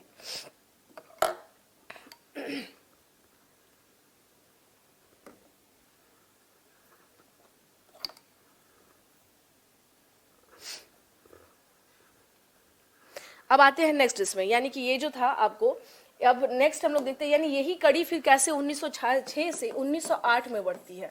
1908 में क्या किया गया, प्रांतीय जो है अधिवेशन करवाया गया। अच्छा जी, अच्छा ठीक है। आज 1908 में हम लोग क्या देखते हैं, याद तो रहता है बट हम लोग सोचते हैं। अच्छा चलिए, थोड़ा सा स्पीड पकड़ना होगा जी आज के क्लास में, क्योंकि छोटे छोटे क्या है कुछ चीजें हैं इसमें जो कर लेना है।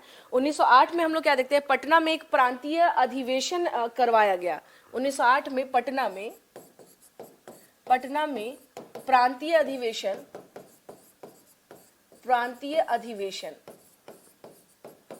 अधिवेशन करवाया गया। ठीक है ना, प्रांतीय अधिवेशन करवाया गया, यानी कि प्रोविंशियल जिसको कह सकते हैं कन्वेंशन, वो करवाया गया। अब इसमें अगर पटना में इसका हुआ तो इसमें हुआ क्या, इसमें जो फखरुद्दीन थे उनके द्वारा पहली बार ये प्रस्ताव दिया गया। इसमें ये सब लीडर ही हैं,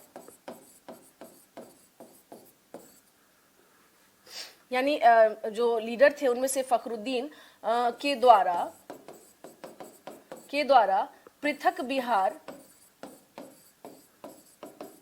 पृथक बिहार के प्रस्ताव को प्रस्तुत किया गया। आपको एक चीज और बता दूं, जैसे अभी बिहार की बातचीत चल रही है ना कि उसको स्पेशल स्टेटस का दर्जा दिया जाए, स्पेशल कैटेगरी में इसको लाया जाए इसको स्पेशल कैटेगरी में क्या किया जाए, इसे लाया जाए। ठीक है, अब इसको ये जो प्रस्ताव इन्होंने प्रस्तुत किया था, यानी कि he represent a proposal to separate Bihar, इन्होंने क्या किया था, एक प्रपोजल दिया था कि सेपरेट करिए किसको, बिहार को। अब इसको क्या किया गया था, सर्वसम्मति से, यानी on majority based this proposal was passed, on majority based this proposal was passed, यानी ये प्रपोजल क्या हो गया था, पास्ट कर दिया गया था, इसे पारित किया गया। इस प्रस्ताव को स्वीकार कर लिया गया, इस प्रस्ताव को स्वीकार कर लिया गया।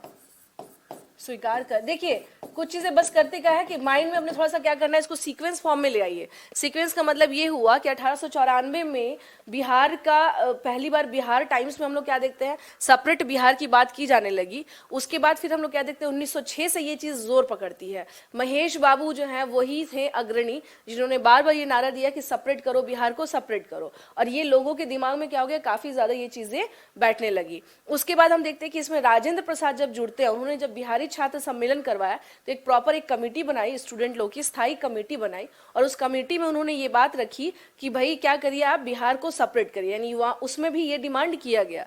फिर नेक्स्ट हम लोग देखते हैं कि पटना में एक प्रोविंशियल अधिवेशन हुआ था, एक प्रांतीय अधिवेशन हुआ, और इस अधिवेशन में ये बात की गई कि एक जो प्रपोजल प्रस्तुत किया गया फखरुद्दीन के द्वारा, इन्होंने ये प्रपोजल दिया कि हम लोग सेपरेट करना चाहते हैं बिहार को। तो वहां पर जो भी लोग मौजूद थे उन सभी ने क्या किया, इस प्रपोजल को स्वीकार कर लिया गया। तो एक तरह से क्या था कि लोगों का जो बहुमत था अब ये जा चुका था कि भाई बिहार को अब क्या करो, आप कहीं ना कहीं से सेपरेट करो, अलग करो। ये डिमांड जो है अब जोर पकड़ने लगा। जैसे मान लीजिए बिहार में अभी जो स्पेशल स्टेटस की बात की जा रही है कि बिहार को अलग राज्य या विशेष राज्य का दर्जा देने की बात की जा रही है, तो कल को जब आप उसके रिगार्डिंग हिस्ट्री पढ़ेंगे तो आप देखेंगे कि पहली बार किसने उठाया था ये मुद्दा, फिर दूसरी बार ये कैसे जोर पकड़ा, फिर किस प्रकार से स्टेट स्पेशल स्टेट के लिए क्या क्या प्रयास किए गए, एंड फाइनली कब ये जाकर के स्पेशल स्टेटस को का जो दर्जा है यानी जो स्टेटस है वो मिला। तो उसी तरीके से सेम बिहार के कंटेक्स्ट में भी हम लोग देख रहे हैं।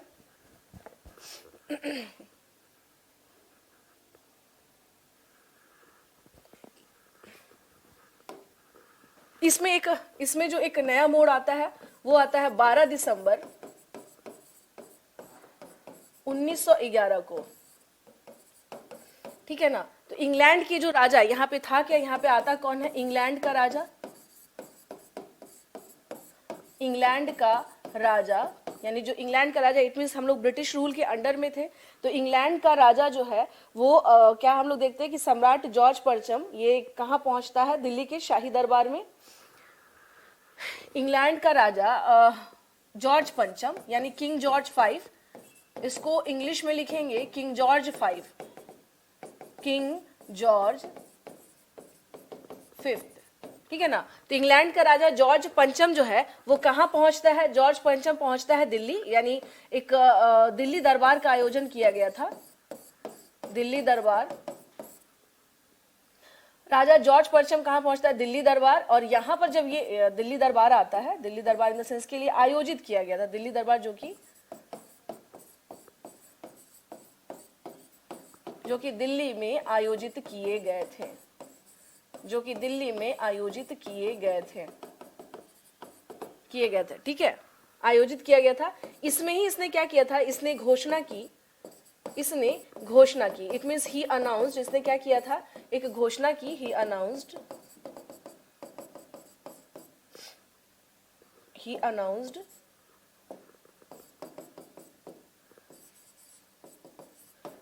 इसने क्या घोषणा क्या की कि भाई ठीक है, अब हम लोग क्या देख रहे हैं यहाँ पे, एक नया जो घोषणा हुआ वो ये था कि अब जो है बिहार और उड़ीसा के क्षेत्रों को बंगाल से अलग करके नए प्रांत बनाने की घोषणा की गई, यानी बंगाल से अलग किया गया। यहां पर इसको इस तरह से समझ लीजिएगा, इसके घोषणा में क्या था,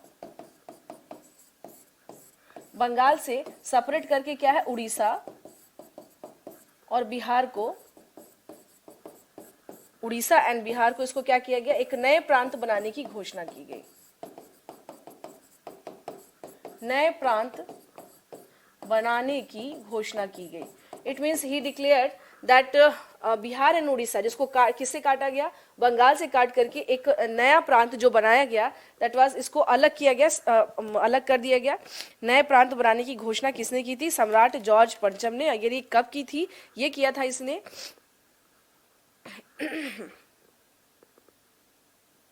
ठीक है ना। तो बिहार से काट करके, ये चीज ध्यान रखिएगा, ये लेकिन फिर भी क्या है, ये इस तरह से है, अभी बंगाल से काटा गया है, इसको क्या किया गया है, बंगाल से काटा गया है, यानी बंगाल को सेपरेट किया गया एक तरीके से। लेकिन इसके बाद की जो कड़ी है वो ये है कि 1935, ये बात चल रही है बिहार को अलग करने की। 1935 में जो भारत शासन अधिनियम आया था, इंडियन गवर्नमेंट एक्ट, भारत शासन अधिनियम इसको कहा जाता था, भारत शासन अधिनियम जो आया, इसके तहत क्या किया गया, प्रॉपर बिहार और उड़ीसा को क्या किया गया, अलग किया गया। हाँ, प्रॉपर हम लोग क्या देखते हैं इसमें, बिहार और उड़ीसा को क्या किया गया, यानी उड़ीसा को अलग, 1935 में उड़ीसा को एक अलग प्रांत बना दिया गया।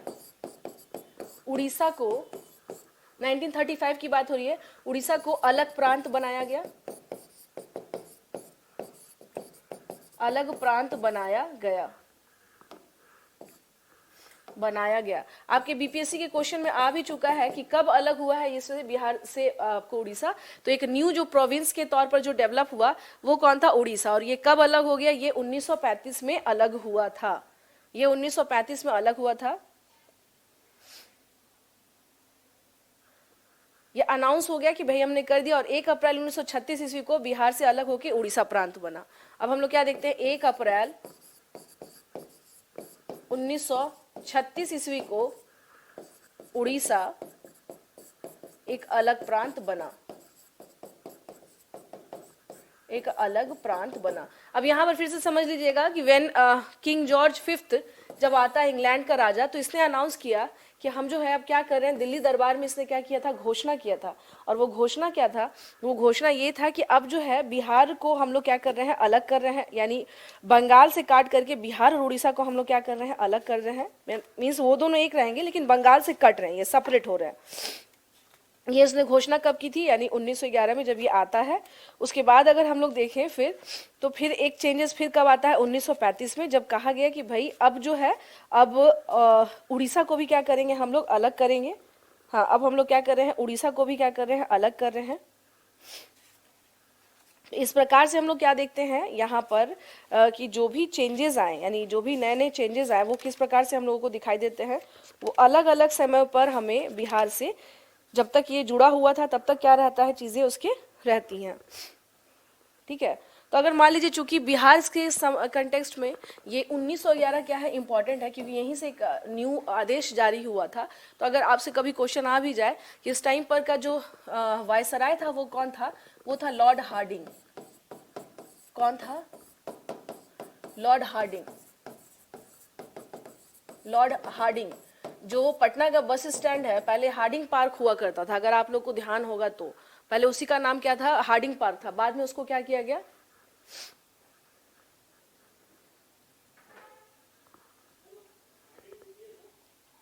हाँ हाँ, लॉर्ड हार्डिंग जो है, इसके टाइम पर ध्यान रखिएगा कि इसके टाइम पर क्या हुआ था, थर्ड दिल्ली दरबार हुआ था। कुछ चीजें ना थोड़ा सा समझ लीजिएगा कि जो दिल्ली दरबार है वो बेसिकली 3 हुए थे। दिल्ली दरबार का मतलब ही होता था कि इन लोग के इसमें, यानी कि इनके फेवर में, अंग्रेजों के सम्मान में, या दिखाना एक तरह से शक्ति जो प्रदर्शन होता है वो हो गया, समझ लीजिए। तो एक तो होता है आपको लीटन के टाइम पे 1877 में, अगर बात करें दिल्ली दरबार की, अगर बात करें हम लोग दिल्ली दरबार की, तो एक हो रहा है 1877 में, एक हुआ है 1903 में, और एक हुआ है 1911 में। ठीक है, तो 1903 में कौन है, कर्जन है। 1911 में कौन है, हार्डिंग है। और 1877 में कौन है, लीटन है। 1877 में कौन है, लीटन है। तो ये 3 दिल्ली दरबार हुए थे, ये थोड़ा सा ध्यान रखिएगा। लॉर्ड लीटन, ठीक है, कर्जन और ये हार्डिंग, तो ये 3 टाइम पे हुए। बिहार में के लिए कौन सा इंपॉर्टेंट है, 1911 का। इस टाइम का कौन था, लॉर्ड हार्डिंग था। हाँ, लॉर्ड हार्डिंग था। और इसके टाइम पे ही हम लोग क्या देख रहे हैं यहाँ पर कि चेंजेस आए हैं। और चेंजेस में भी कैसे चेंजेस आए हैं, चेंजेस में जो सबसे मेजर चेंज ये था कि इसने प्रॉपर अनाउंस किया कि अब जो है, इसने क्या किया था, प्रॉपर अनाउंस किया था कि अब जो है यहाँ पर क्या होगा, भारत मतलब चेंजेस ये था इनका कि अब उड़ीसा जो है एक अलग उड़ीसा और बिहार को अलग किया गया, किससे, बंगाल से। बंगाल से उड़ीसा और बिहार को क्या किया गया, अलग किया गया। ये एक बहुत बड़ा क्या था, चेंजेस था इनका। ये एक बहुत बड़ा चेंजेस था इनका। थोड़ा सा इसको इसको क्या करिएगा, थोड़ा सा ध्यान रखिएगा कि इस तरह से क्या हुआ था, जो न्यू रिफॉर्म हुए थे बिहार के कंटेक्स्ट में, और उसके बाद जो फाइनल जो हुआ, अलग कटा बिहार से झारखंड, वो सन 2000 में। वो जब अलग कटा वो कब हुआ, वो हुआ सन 2000 में। यानी सन 2000 में हम लोग क्या देखते हैं, तो ये चीज थोड़ा सा क्या करना है, ध्यान रखना है कि 1911 में इसने क्या किया था, अनाउंस किया था। उसके बाद से क्या है यहाँ पर 1935 का, तो यानी कि अगर इसकी बात करें 1900 बिहार के संदर्भ में अगर बात करें कि कब कब का डेट आपको ध्यान रखना है, 1894, 1906 में क्या हुआ है, कुछ इसके लिए कोशिश की गई। फिर 1908 में भी लोग क्या रहे, एक्टिव रहे हैं। 1911 में हमें दिख रहा है ये चेंजेस, और 1935 में। और जैसा कि आप जानते हैं सन 2000 में तो ऑलरेडी क्या है, ये बिहार से अलग होकर के, यानी जो फाइनल बिहार का जो हमें प्रारूप दिखता है वो इस टाइम पे जाता है। ठीक है, जो फाइनल बिहार का जो प्रारूप हमें दिख रहा है वो कहाँ दिख रहा है, वो हमें इस टाइम पर दिखाई देता है। फाइनल जो है वो हम लोग बात करेंगे तो वो कब दिख रहा है, वो हमें दिख रहा है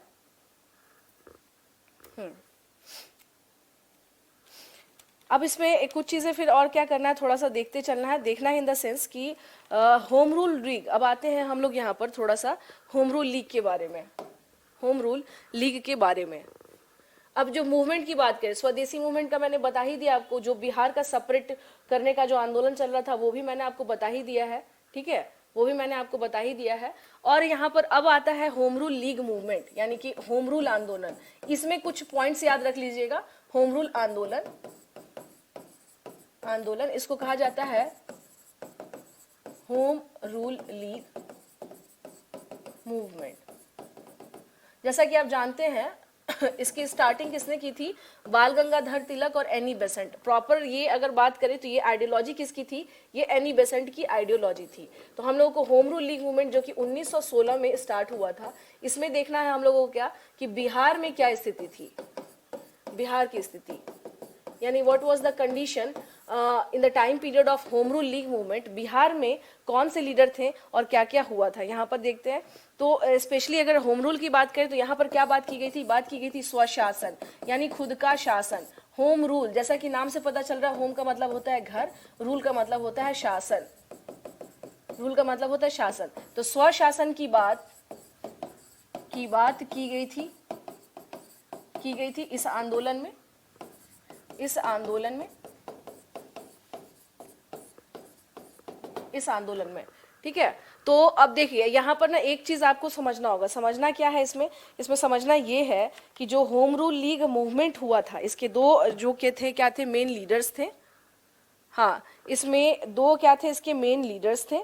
और दोनों लीडर्स की अगर हम लोग बात करें, होम रूल लीग मूवमेंट की अगर हम लोग बात कर रहे हैं, तो इसमें जो दो लीडर थे, बाल गंगाधर तिलक और एनी बेसेंट, तो इनका क्या इसमें रोल रहा था, या इन्होंने क्या काम किया था, या फिर एनी बेसेंट ही क्यों आई यहाँ पे बाल गंगाधर तिलक क्यों नहीं आए, इसके पीछे के अगर हम लोग बात करें कि क्या क्या था, तो यहाँ पर देखिएगा इन दोनों ने क्या किया था, एरिया इन लोगों को बांट दिया गया था।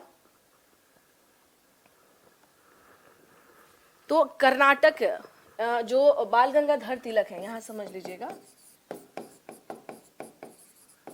बाल गंगाधर तिलक, ठीक है, और यहां हो गई एनी बेसेंट, और यहां हो गई एनी बेसेंट, ठीक है। तो इनको जो इनका जो क्षेत्र मिला था, इनका था कर्नाटक, मध्य प्रांत, यानी कि जो मध्य देश वाला, मध्य प्रदेश वाला जो एरिया है, मध्य प्रांत और बरार, ये इनका क्षेत्र था।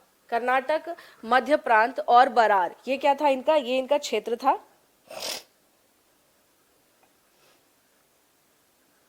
नहीं नहीं, यहाँ पे आ जाइएगा, यहाँ पे क्या था इनका, ये गड़बड़ हो गया, ये तिलक का नहीं, एनी बेसेंट का एरिया है, रुकिए। कर्नाटक, बरार, रुकिए, एरिया की बात करें हम लोग इनकी, तो इनका ना, इनको महाराष्ट्र नहीं दिया गया था, महाराष्ट्र, बम्बई, ठीक है ना, ये नहीं मिला था इनको, महाराष्ट्र, बम्बई और बरार का क्षेत्र छोड़ करके। हाँ, ये इनको जो हम लोग बात करें कि इनको क्या था, इनके बारे में, मध्य प्रांत और बरार, ये इनका एरिया था। इनके क्षेत्र की बात करें तो इनको मिला था मध्य प्रांत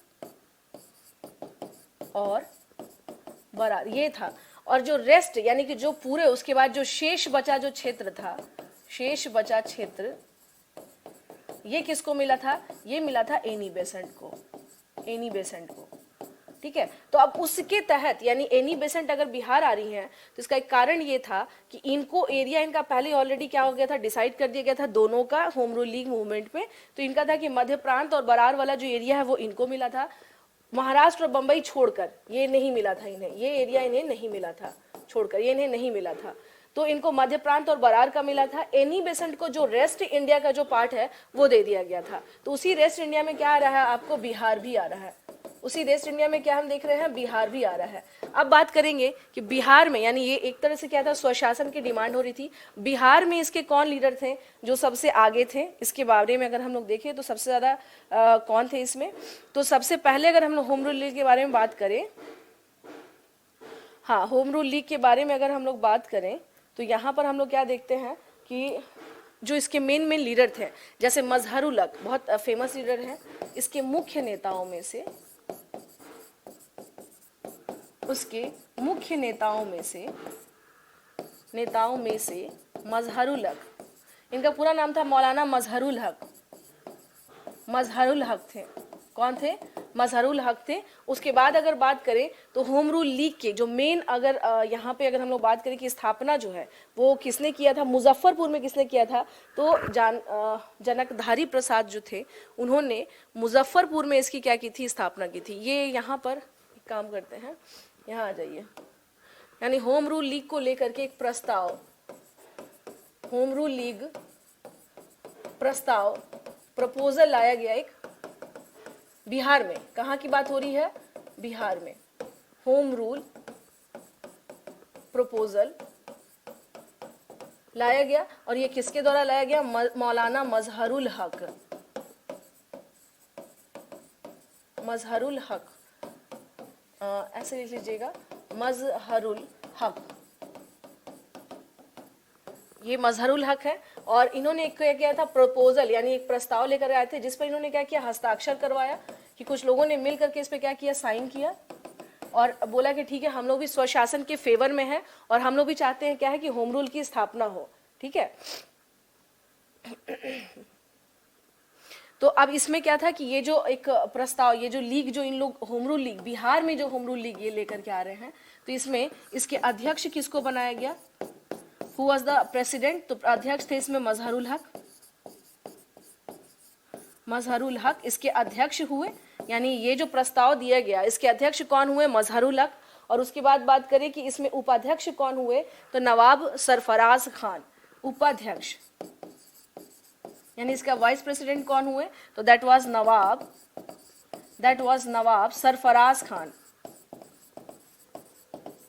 सरफराज खान, ठीक है ना। नवाब सरफराज खान क्या हुए? नवाब सरफराज खान कौन थे? ये इसके उपाध्यक्ष थे, और इसमें तीन लोग, यानी कि तीन लोग इसमें क्या थे, मेन इसके पिलर के तौर पे दिखाई देते हैं, और इसमें इसके एक मंत्री के तौर पे कौन थे, यानी मेन इसमें तो चंद्रवंशी सहाय।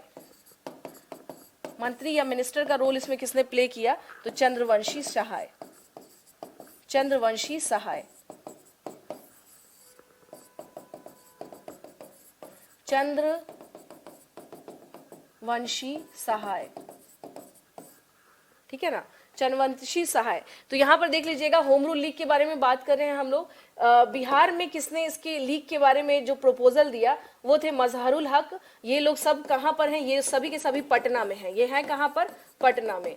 होम रूल चूंकि 1916 में स्टार्ट हुआ है, तो मौलाना मजहरुल हक है, इनको बनाया गया, इसका जो बिहार में होम रूल लीग जो बनाया गया उसके अध्यक्ष कौन थे? मजहरुल हक थे। उपाध्यक्ष कौन थे, यानी कि जो vice president, he was nawab Sarfaraz Khan, and the minister of home rule league of Bihar, his name was Chandravanshi Sahay. ये चंद्रवंशी सहाय कौन थे? इसके मंत्री थे। अब आते हैं यहाँ पे कि पटना के अलावा मुजफ्फरपुर, पटना के अलावा हम कहाँ देख रहे हैं? मुजफ्फरपुर। पटना के अलावा हम कहाँ देख रहे हैं? मुजफ्फरपुर। ठीक है, तो मुजफ्फरपुर में बात करेंगे तो यहाँ क्या देख रहे हैं हम लोग कि यहाँ पे इसका लीडर कौन था? यहाँ पे इसका लीडर कौन था? तो वो थे, हम लोग देखते हैं क्या, यानी मुजफ्फरपुर में कौन है? ये जनकधारी प्रसाद। जनकधारी प्रसाद, क्या हो रहा है ये? जनकधारी प्रसाद।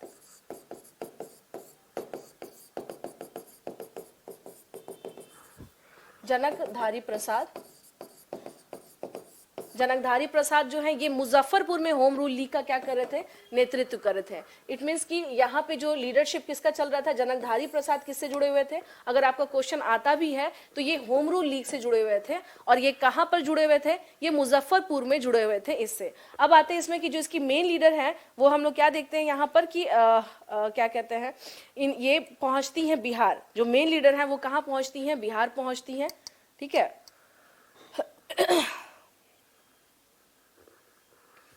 बिहार पहुंचती है, यानी इसकी जो मुख्य लीडर है, यानी इसके जो मुख्य नेता है, मुख्य नेता वो कौन थी? मुख्य लीडर यानी मेन लीडर की बात करें,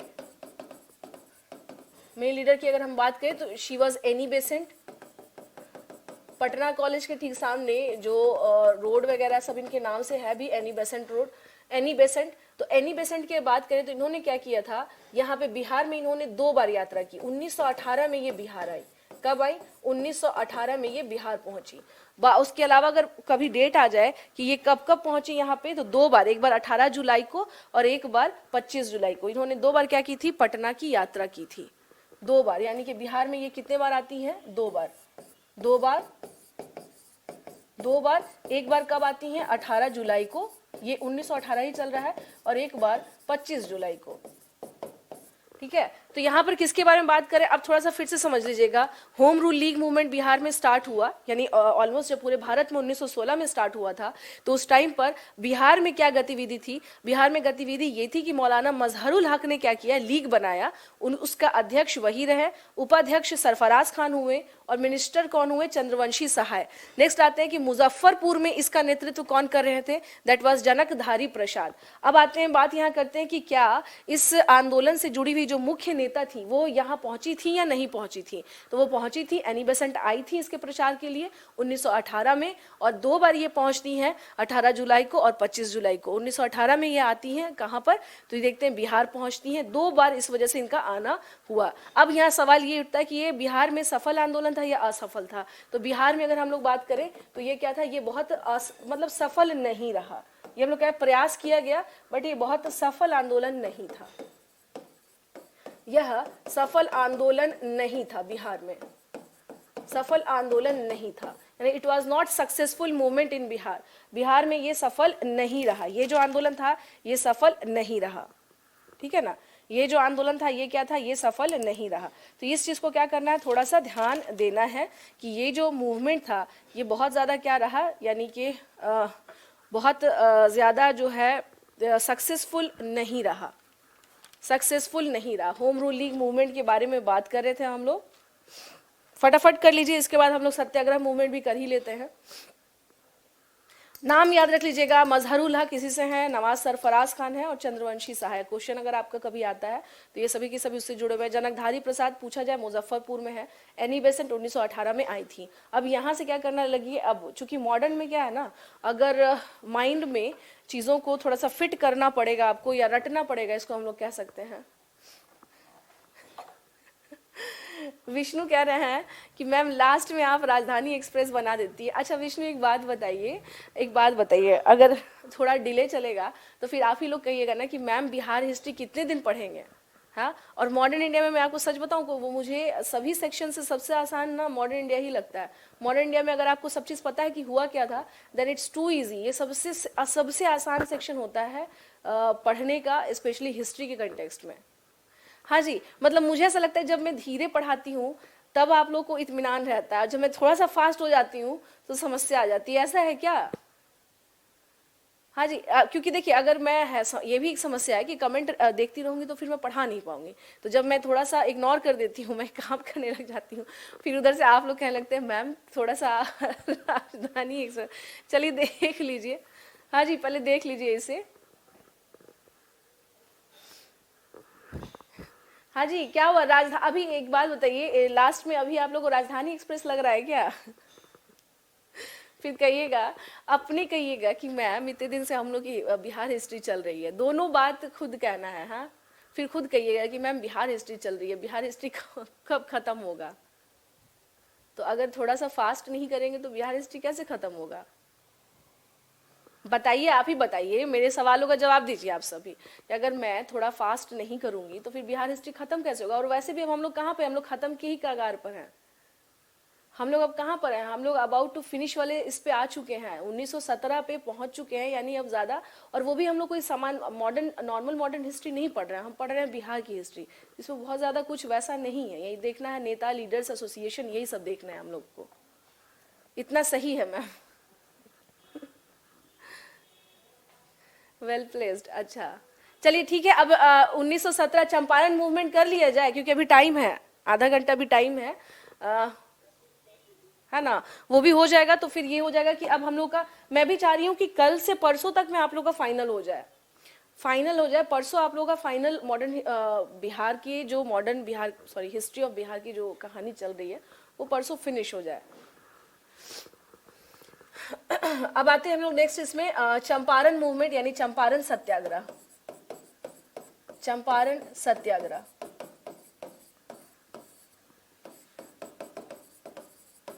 चंपारण सत्याग्रह, सत्याग्रह।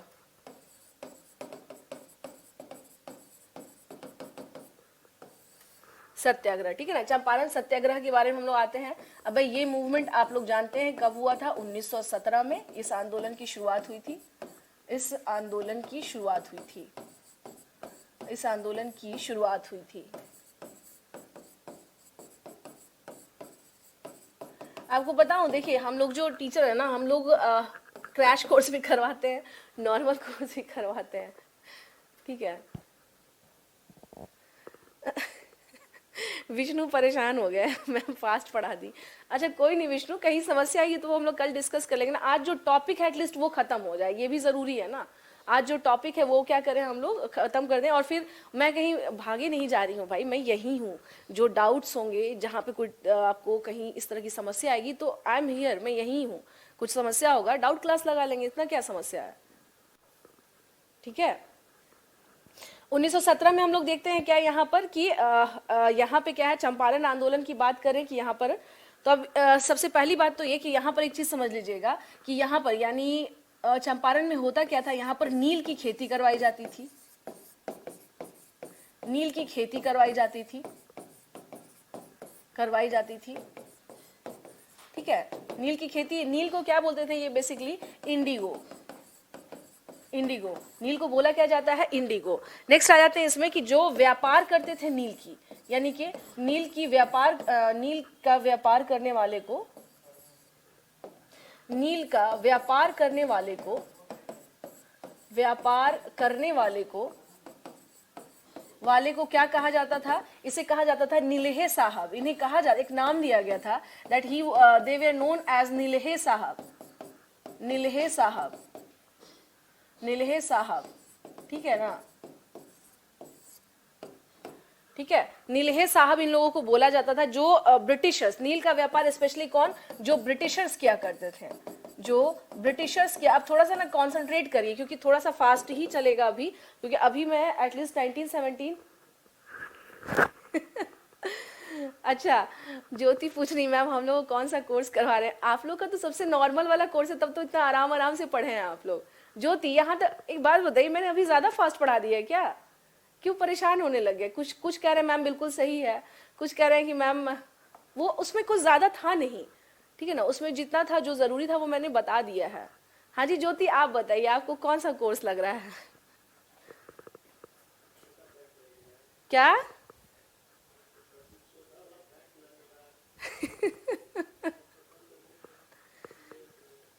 समझ फिर नहीं आता है ज्योति कह रहे। अच्छा एक सुनिए सुनिए, जो अभी जो मैंने आपको पढ़ाया, चलिए यहाँ पर एक मिनट सुन लीजिए, अगर कहीं समस्या आई है तो सुन लीजिए, और समस्या आएगी नहीं, वैसे समस्या आएगी नहीं। अच्छा डिटेल कोर्स, आरती तो डिटेल में तो मैं पढ़ा ही रही हूँ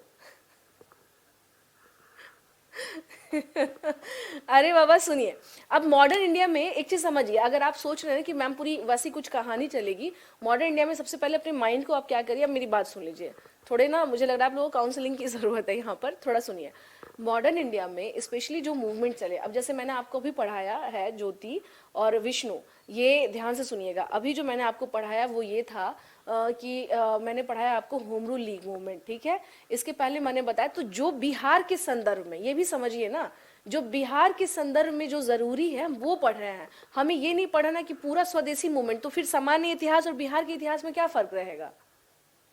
आप लोग समझ रहे मैं क्या कह रही हूँ, बिहार का इतिहास है, बिहार के इतिहास में चूंकि देखिए नेशन वाइड अगर बात करें तो अगर अगर अगर आप लोग बंगाल, अगर अभी बंगाल में रहते हैं और बंगाल पीसीएस की तैयारी करते हैं तो आपको बहुत कुछ पढ़ना पड़ता है मॉडर्न इंडिया के कंटेक्स्ट में, लेकिन बिहार में उतना नहीं आपको दिखेगा जितना बंगाल में दिख रहा है, क्योंकि जो नेशनल मूवमेंट जो सबसे ज्यादा जो हब था उस टाइम पे वो बंगाल था, ठीक है। और बिहार में ऑलरेडी क्या थे, बहुत सारी समस्याएं पहले से थी, जैसे यहाँ पर जो कृषक हैं उनके साथ ऑलरेडी क्या हो रहा था, यहाँ पे स्थिति चंपारण में ऑलरेडी स्थिति बहुत दयनीय थी।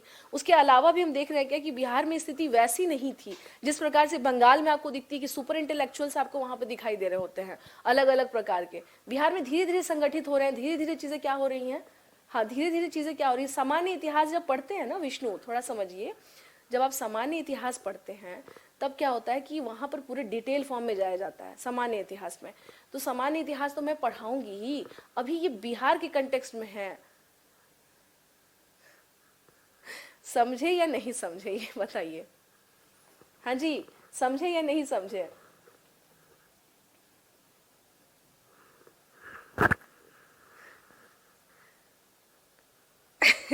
मैं एक चीज समझ गई हूँ, आप लोगों के बारे में मैं एक बात समझ गई हूँ कि थोड़ा सा क्लास फास्ट हो जाता है ना, थोड़ा सा मैंने कभी कभी किया है, ऐसा रेगुलर नहीं किया है मैंने। जब मुझे लगता है कि टॉपिक छोटा है तब वो क्या हो जाता है, आगे बढ़ जाता है। तो जब मैंने थोड़ा सा भी अगर मैंने किया है कोर्स में थोड़ा सा, तो तुरंत तुरंत क्या होने लगता है कि मैम नहीं, जैसे पढ़ाती हैं वैसे ही पढ़ाइए। ठीक है बाबा, चलिए अब आ जाइए भाई, आ जाइए, मैं अपने पुराने इसमें आ जाती हूँ फॉर्म में। उस टॉपिक में वैसा नहीं है, समझिए। Yes yes yes Shekhar. हाँ जी, आज समझिए, अगर जहाँ पे मैंने कम बताया वहां पे ज्यादा की रिक्वायरमेंट नहीं है। कुछ चीजों को मैं बार बार कह रही हूँ कि अभी भी मैंने 3-4 बार आपको बताया। हाँ हाँ बिल्कुल बिल्कुल बाबा, मैं कहाँ कह रही हूँ। ए बाबू लोग अब बस करिए भाई। अब समझ गई मैं। अब थोड़ा सा आगे बढ़े, अब आगे बढ़े। ठीक है, अब आगे बढ़िए। चलिए नेक्स्ट आते हैं हम लोग इसमें। यहाँ पर देखते हैं क्या कि ब्रिटिशर्स और नीलहे साहब, ये थोड़ा सा समझ लेना है। यहाँ पर क्या थी ना, 3 टाइप से खेती हुआ करती थी नील की, ये भी थोड़ा सा क्लियर हो जाएगा। 3 टाइप से, तो 3 टाइप में चंपारण में कौन सा था। चलिए चलिए आते हैं। चंपारण में कौन सा था, आसामी बार, ये जिरात। देखिए 3 टाइप्स ऑफ क्या था यहाँ पे इंडिगो की जो खेती होती थी, एक जिरात था और एक आसामी बार था। ठीक है, एक आसामी बार था, आसामी बार। कोई नहीं, उसमें उससे कोई समस्या नहीं है। अगर जिनको भी कहीं पे लगा कि थोड़ा सा फास्ट करा दी है मैम, इट्स ओके, कोई बात नहीं है। ठीक है ना, और वो टॉपिक कहीं से वैसा नहीं है। और दूसरा क्या है, खुश्की या कुर्तौली इसको बोलते थे, खुश्की या कुर्तौली। ठीक है ना। अब आपका मान लीजिए अगर आपका क्वेश्चन आ जाए कि बिहार में जो नील की खेती हुआ करती थी उसका पैटर्न क्या था, उसका पैटर्न क्या था। ठीक है ना, उसका पैटर्न क्या था, तो उसके पैटर्न में देख लीजिए, ये क्या देखते हैं। तो ये जिरात जो है ना, जिरात वाले में ये होता था कि जो ब्रिटिशर्स होते थे या ब्रिटिश व्यापारी होते थे, इनका अपना ही खेत वगैरह हुआ करता था। इस पे ये हल बैल और रैयत की क्या करते थे, सहायता लेते थे कि आप आओ और हमारे खेत पे क्या करो, नील की खेती करो। जिरात खेती में ध्यान रखिएगा, जिरात खेती में इसमें होता था हल बैल की सुविधा। यहाँ आते हैं असमी बार। असमी बार के बारे में बात करें तो इसमें यह होता था कि रैयतों की खेती पर, यानी 1 बीघा अगर जमीन है तो उस पे 3 कठिया सिस्टम इसी पे लगता था। किस पे लगता था, इस पर। 3 कठिया जो पद्धति है वो कहाँ पर लग रहा था। 3 कठिया का मतलब ये हुआ कि अगर आपका 1 बीघा जमीन है तो उसमें आपको क्या करना है, 3/4 यानी कि 3/4 जो उसका हिस्सा होगा उस पर आप क्या करेंगे, आपको नील की खेती करनी होगी। नील की खेती करने का जो नुकसान है सबसे ज्यादा वो ये है कि एक बार आपने नील की खेती कर ली तो फिर से दोबारा खेत की जो उर्वरता है वो क्या हो जाती थी, समाप्त हो जाती थी। और ये जबरदस्ती करवाया जाता था, किसके द्वारा, जो अंग्रेज जो हुआ करते थे उनके द्वारा। ठीक है ना, करवाई जाती थी। 3 कठिया सिस्टम इसी पर लागू था। आपका अगर कभी क्वेश्चन आ जाए कि 3 कठिया सिस्टम किसमें था, तो असमी बार जो था इस पर हम लोग क्या देखते हैं, 3 कठिया सिस्टम लागू होता था। और इस ये जो है इसमें ये होता था कि रैयत जो है वो अपनी जो खेती है यानी अपने खेत को क्या करते थे, ये किस पर दे देते थे, गिरवी रख देते थे। अपने खेत को गिरवी रख देते थे, किसके पास, अंग्रेजों के पास, अंग्रेजों के पास। ठीक है, इसमें क्या होता था कि अंग्रेज हल और बैल सब कुछ का क्या करते थे, मुहैया कराते थे। अंग्रेज हल बैल की सुविधा जो है देते थे, हल बैल की सुविधा देते थे। ठीक है, तो अब समझ लीजिए यहाँ पर हम लोग क्या देखते हैं, एक मूवमेंट चला 1917 में। ठीक है, और ये समस्या थी कहाँ, ये स्पेशली चंपारण के जो किसान थे वो इस समस्या से क्या थे, सबसे ज्यादा त्रस्त थे। जो व्यापार, जो अंग्रेज व्यापारी इसमें लगे रहते थे, नील का व्यापार करने वाले, उनको नीलहे साहब बोला जाता था। नील जो होता है ना, इंडिगो इसको बोलते हैं दीप्ति। नील का मतलब हो गया कि उस टाइम पर हम लोग कह सकते हैं कि उस टाइम पर हमारे पास सिंथेटिक कलर जो होता है वो कलर नहीं था। तो प्रॉपर नील की खेती होती थी, ठीक है, और उस नील से क्या होता था, कलर बनता था, नीला कलर उससे बनता था। तो उसकी खेती ये लोग करवाते थे ताकि जो कॉटन्स जो होते हैं, यानी जो सूती कपड़े होते हैं, उसको रंगाई किया जा सके। तो उस टाइम पर आप कह सकते हैं कि बाजार में अभी, यानी हम लोगों के पास उस टाइम पर कलर नहीं था, सिंथेटिक कलर, जो जैसे अभी कलर कपड़े हैं, ये कलर कपड़े हैं, इसको ये सिंथेटिक कलर है जिसको बनाया गया, आर्टिफिशियल रंग है ये, उसको प्रॉपर क्या होता था, उसकी खेती होती थी, और उससे नीले कलर जो होते हैं वो क्या होते थे, एक्सट्रैक्ट होते थे, निकलते थे, और जिसका अलग अलग कपड़ों के इसमें इसका स्पेशली क्या होता था, इस्तेमाल होता था। तो ये चीज आप समझिएगा कि जब तक औद्योगिक क्रांति अपने बूम पर नहीं गई, इंडस्ट्रियल रेवोल्यूशन इन यूरोप जो हो रहा था, अब वो नहीं गई, और तब तक में इस तरह के जो कलर्स, ये सब चीजें नहीं आई थी, तब तक में लोग किस पर डिपेंडेंट थे, स्पेशली इसी सब चीजों पर डिपेंडेंट थे, इन्हीं सब चीजों से कपड़ों की रंगाई हुआ करती थी। Is it clear Deepti? तो हम क्या देख रहे हैं यहाँ पर, बस ये समझ लेना है, 3 प्रकार की भूमि हुआ करती थी। एक जीरात होती थी, एक आसमी बार होती थी, एक खुशकी या करतौली।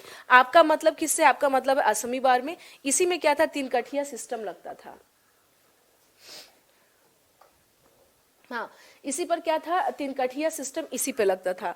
यानी 1 बीघा खेत में क्या करना होता था आपको कि 3 कठिया यानी 3 कट्ठा पे क्या करना होता था आपको, कम से कम नील की खेती करनी ही होती थी। ये एसेंशियल था, ये आपको मैंडेटरी था, और यही सिस्टम से क्या थे, चंपारण में जो भी लोग थे वो क्या थे, त्रस्त थे। अब देखिए था क्या कि गांधी जी की बात करें तो गांधी जी ऑलरेडी क्या हो चुके थे, काफी पॉपुलर हो चुके थे। अफ्रीका में ये ऑलरेडी आंदोलन चला करके आए थे, और इनका काफी नाम था इस टाइम पे। तो एक आप लोगों ने सुना होगा कि 1916 में, यहाँ बता दूं, 1916 में एक पैक्ट हुआ था जिसको कहा जाता है लखनऊ पैक्ट।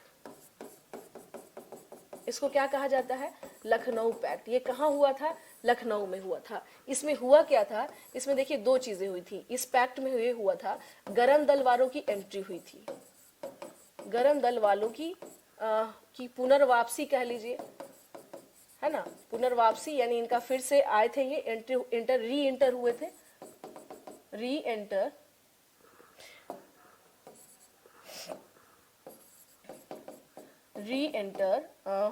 यहाँ आ जाए, री एंटर ऑफ, इनको कहा जाता था बेसिकली एक्सट्रीमिस्ट,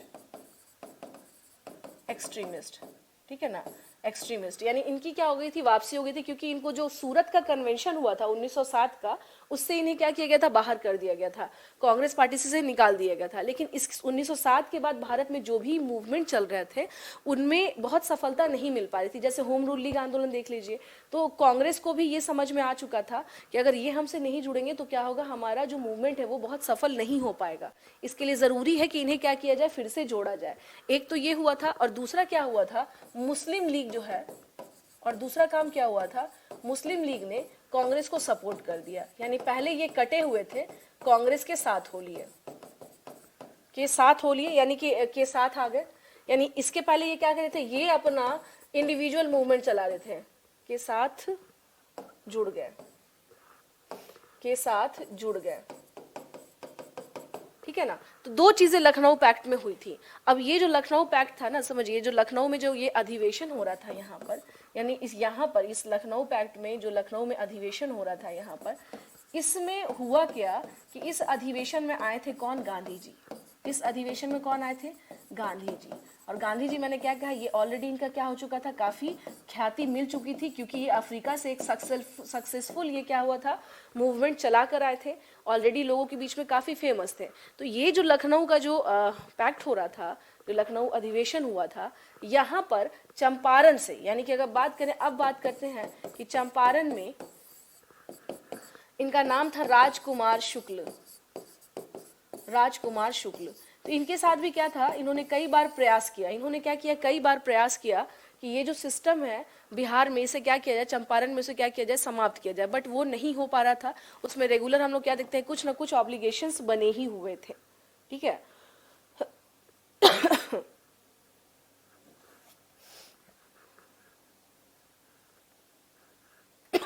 अच्छा, राजकुमार शुक्ल कहाँ के थे, रहने वाले बताइए, राजकुमार शुक्ल कहाँ के थे? तो यहाँ पर एक मैगजीन निकलती थी, एक पत्रिका निकलती थी, मैगजीन, ठीक है। इस मैगजीन का जो नाम था, इसका नाम था प्रताप। क्या नाम था इसका, प्रताप। तो 1915 में इसमें एक आर्टिकल आया था।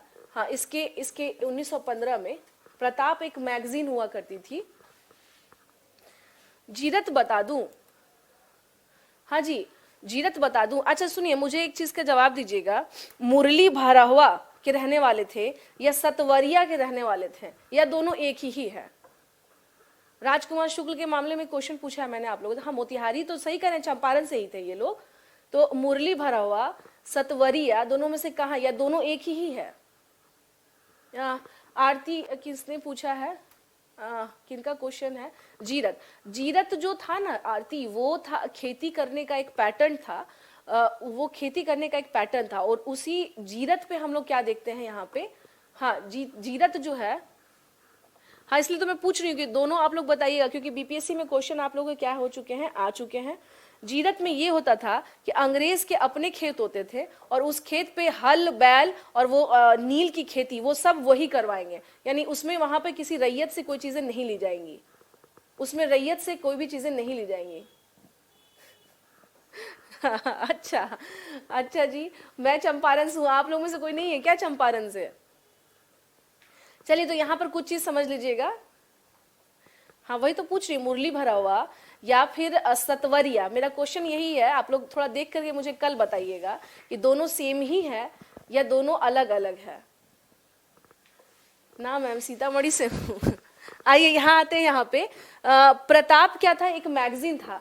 1915 में, ध्यान से सुन लीजिएगा, एक आर्टिकल इसमें आया था, और ये किसका था? ये गणेश शंकर विद्यार्थी का था।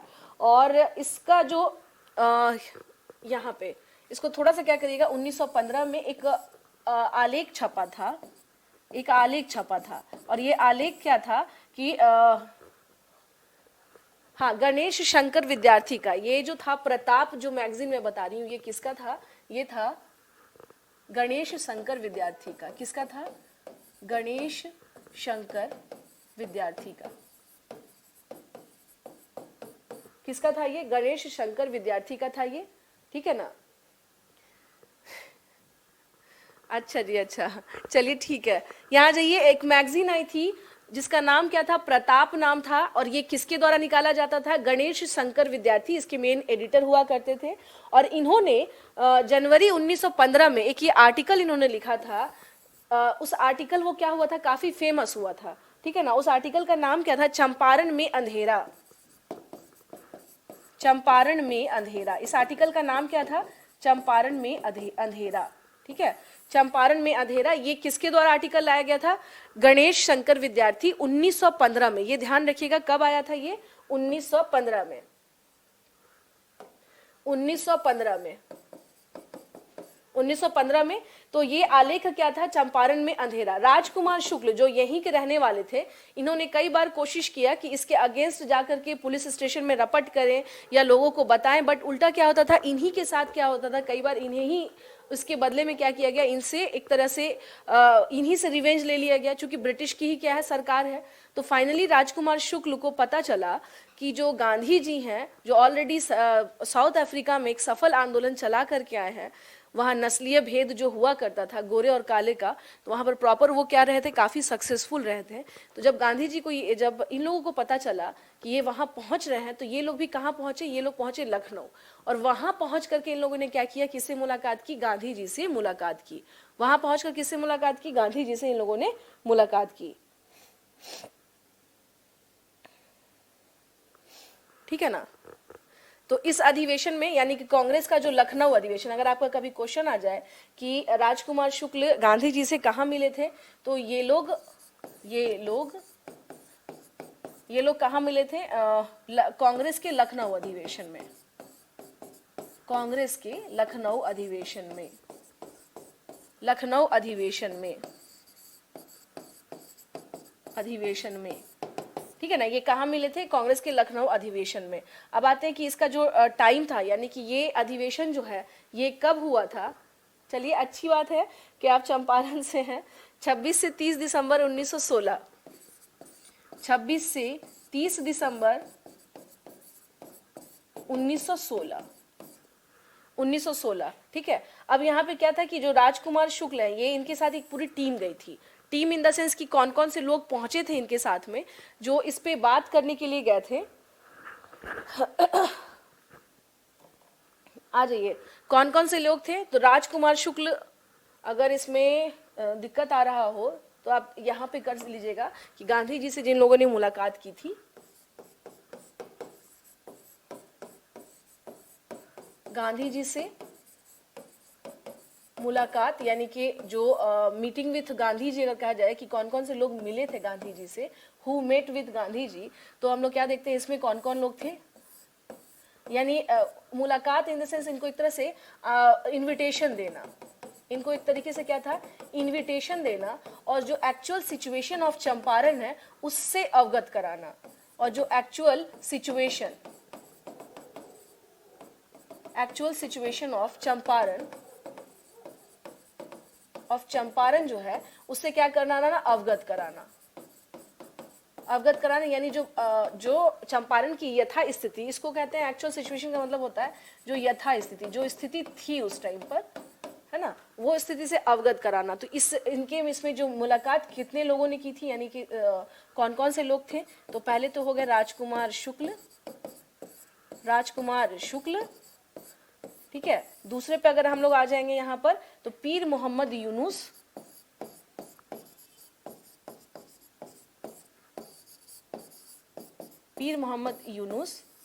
यूनिस भी कई जगह लिखते हैं इनके बारे में, ठीक है ना। पीर मोहम्मद यूनिस हो गए। गोरख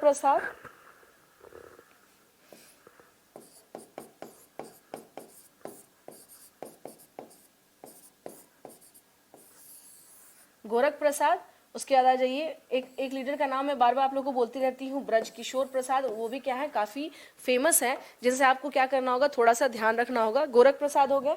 उसके बाद आप आ जाइए ब्रज किशोर प्रसाद,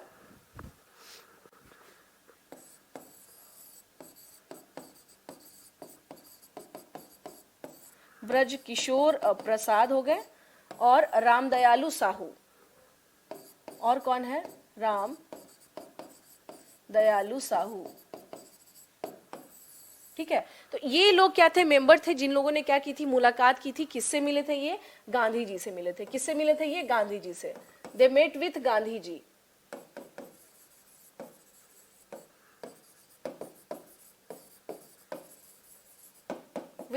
जी, गांधी जी से इन लोगों ने क्या किया, मिले, और उन्होंने क्या किया, दो एक्चुअल सिचुएशन ऑफ चंपारण है उससे क्या किया, अवगत कराया, बताया। तो कौन कौन से लोग थे ये याद रखिएगा, राजकुमार शुक्ल, पीर मोहम्मद यूनुस, गोरख प्रसाद, ब्रज किशोर प्रसाद और रामदयालु साहू, ठीक है ना। ये लोग प्रॉपर किससे मिले थे, हाँ, ये लोग प्रॉपर किससे मिले थे, ये लोगों ने मुलाकात की थी गांधी जी से। And they invite Gandhi ji कि आप यहाँ पर पहुंचिए और आकर के यहाँ का जो कंडीशन है उससे क्या करिए, अवगत हुई कि क्या यहाँ पर हमारी कंडीशन हो रखी है, यानी बिहार में किस प्रकार से स्पेशली जो किसान हैं उनकी कंडीशन किस प्रकार से बहुत ही तनावपूर्ण है जीवन, और बहुत ही दयनीय अवस्था में वो रह रहे हैं। क्योंकि एक तो क्या है, उनकी खेती जो है उनसे जबरन क्या किया जा रहा है, नील की खेती करवाई जा रही है। ऊपर से जो उनकी जो खेती योग्य जो भूमि है उसकी उर्वरता समाप्त हो गई है। तो अब वो धीरे धीरे क्या हो रहे हैं, अब उनकी जो स्थिति वो डे बाय डे वो एकदम भूखमरी की तरफ वो जा रहे हैं। उसके अलावा अंग्रेजों के द्वारा बड़े लेवल पर उनका एक्सप्लॉयटेशन किया जा रहा है। तो ये लोग मिले कौन थे, अब इसका यहाँ तक जो मैंने पढ़ाया यहाँ तक समझ लीजिएगा। अगर क्वेश्चन आपका आता है, कुछ चीज़ें क्वेश्चन ध्यान से सुन लीजिएगा। जैसे क्वेश्चन आपका ये आया कि कहाँ पर मिले थे ये लोग, तो लखनऊ अधिवेशन में। अब अगर कभी क्वेश्चन आ जाए कि लखनऊ पैक्ट कब हुआ था, तो वो लखनऊ अधिवेशन में ही लखनऊ पैक्ट हुआ था। दो काम हुए थे लखनऊ पैक्ट में, जो एक बार एक्सट्रीमिस्ट यानी गरम दल वालों की एंट्री हो गई थी, एंट्री तो थी, री एंट्री यानी पुनर् वापसी हुई। और दूसरा मुस्लिम लीग ने सपोर्ट किया कांग्रेस को, क्योंकि जो भी मूवमेंट इसके पहले चल रहे थे भारत में वो बहुत सक्सेसफुल नहीं हो पा रहे थे, वो कहीं ना कहीं से दिशाहीन थे। और ये भी नहीं कह सकते क्योंकि यूनिटी कम थी ना, तो एक जगह इकट्ठे नहीं हो पा रहे थे, मोबिलाइज नहीं हो पा रहे थे। इसी वजह से मुस्लिम लीग को भी लगा कि हमें इनके साथ जुड़ना होगा। तो ये दो सबसे बड़ा अचीवमेंट था। और तीसरा अचीवमेंट जो वो था वो बिहार के कंटेक्स्ट में कि जो राजकुमार शुक्ल हैं, पीर मोहम्मद यूनुस हैं, आपको ब्रज किशोर प्रसाद हो गए, रामदयालु साहू हो गए और गोरख प्रसाद, ये सब के सब जो है जा करके 26 से 30 दिसंबर 2630 दिसंबर 1916 ये अधिवेशन चला था, लखनऊ अधिवेशन हुआ था कांग्रेस का। ठीक है सोनी, कांग्रेस का अधिवेशन हुआ था 26 से 30 दिसंबर तक। हाँ, 26 से 30 दिसंबर तक कांग्रेस का क्या हुआ था, वहां पर अधिवेशन हुआ था। और उसमें ही इन लोगों ने क्या किया था, मिल करके, हाँ, उसमें ही इन लोगों ने क्या किया था, मिल करके किया क्या था, इन लोगों ने मिल करके उससे बात, मतलब गांधी जी से प्रॉपर इन लोगों ने बात की थी। और ये भी था कि कहीं ना कहीं से क्या हम लोग देखते हैं कि गांधी जी का काफी ज्यादा ऑलरेडी क्या था, बहुत ज्यादा डिमांड भी था, डिमांड था और बहुत पॉपुलर हो चुके थे। जब गांधी जी भारत पहुंचे थे तो वो ऑलरेडी क्या हो चुके थे कि हीरोइक पर्सनालिटी के रूप में आ चुके थे, क्योंकि उन्होंने प्रॉपर एक बहुत ही सक्सेसफुल मूवमेंट चलाया था। कहाँ पर, वो अफ्रीका में, और वो क्या रहा था, काफी सक्सेसफुल रहा था। हाँ जी, आज यहाँ तक रहने दीजिए, टाइम हो चुका है। यहाँ तक क्लियर है आप लोगों को, जो मॉडर्न हिस्ट्री जो चल रहा है आपका, तो 80 कल वाली क्लास में सुन लीजिए एक बार फिर से क्रक्स में, 1857 का रिवोल्ट कल वाले इसमें पढ़ाया था मैंने वो सारी चीज़ें। आज जो है कि किस प्रकार से 1885 के बाद बिहार में कुछ संस्थाएं संगठित हुई, जैसे बॉयज एसोसिएशन हो गया, सरस्वती एकेडमी हो गया, इनका क्या रोल था, बिहार छात्र समिति हो गया, इसका क्या रोल था। उसके अतिरिक्त अगर हम लोग बात करें कि एक सेपरेट बिहार को लेकर के जो मूवमेंट चल रहा था, जो 1894, उसके बाद फिर 1906, फिर 1908, फिर उसके बाद से 11 और 1935, ये रेगुलर हमने देखा क्या कि एक सीक्वेंस चला है बिहार को सेपरेट करने का डिमांड। फिर होम रूल लीग मूवमेंट में बिहार में कौन, मजहरुल हक के नेतृत्व में किस प्रकार से ये मूवमेंट आगे बढ़ा, और ये बहुत ज़्यादा सक्सेसफुल नहीं हो पाया। नेक्स्ट जो हमारा इसमें टॉपिक हमने किया वो ये है कि चंपारण सत्याग्रह, जिसके बारे में मैंने बताया कि ऑलरेडी ये लखनऊ अधिवेशन में स्टार्ट हुआ था, यानी यहीं पे जाकर के इसके जो रिप्रेजेंटेटिव हैं, जो दल हैं, उन लोगों ने मुलाकात की थी और निमंत्रण दिया था कि आप चंपारण आए और यहाँ की स्थिति को देखें। हाँ जी, अब क्लियर हुआ यहाँ तक, आज यहाँ तक का तो टॉपिक क्लियर है। एक बार जल्दी बता दीजिए फटाफट आप लोग। कल बता दूंगी अमित, हाँ कल बता दूंगी अमित सारी चीजें। अब जो कहीं पे अगर कुछ छूट रहा होगा तो कल कल कल हम लोग बात कर लेंगे इस पे। चलिए, विष्णु कह रहे हैं yes ma'am, then it's fine. चलिए फिर कल मिलते हैं, कल की क्लास में। ओके।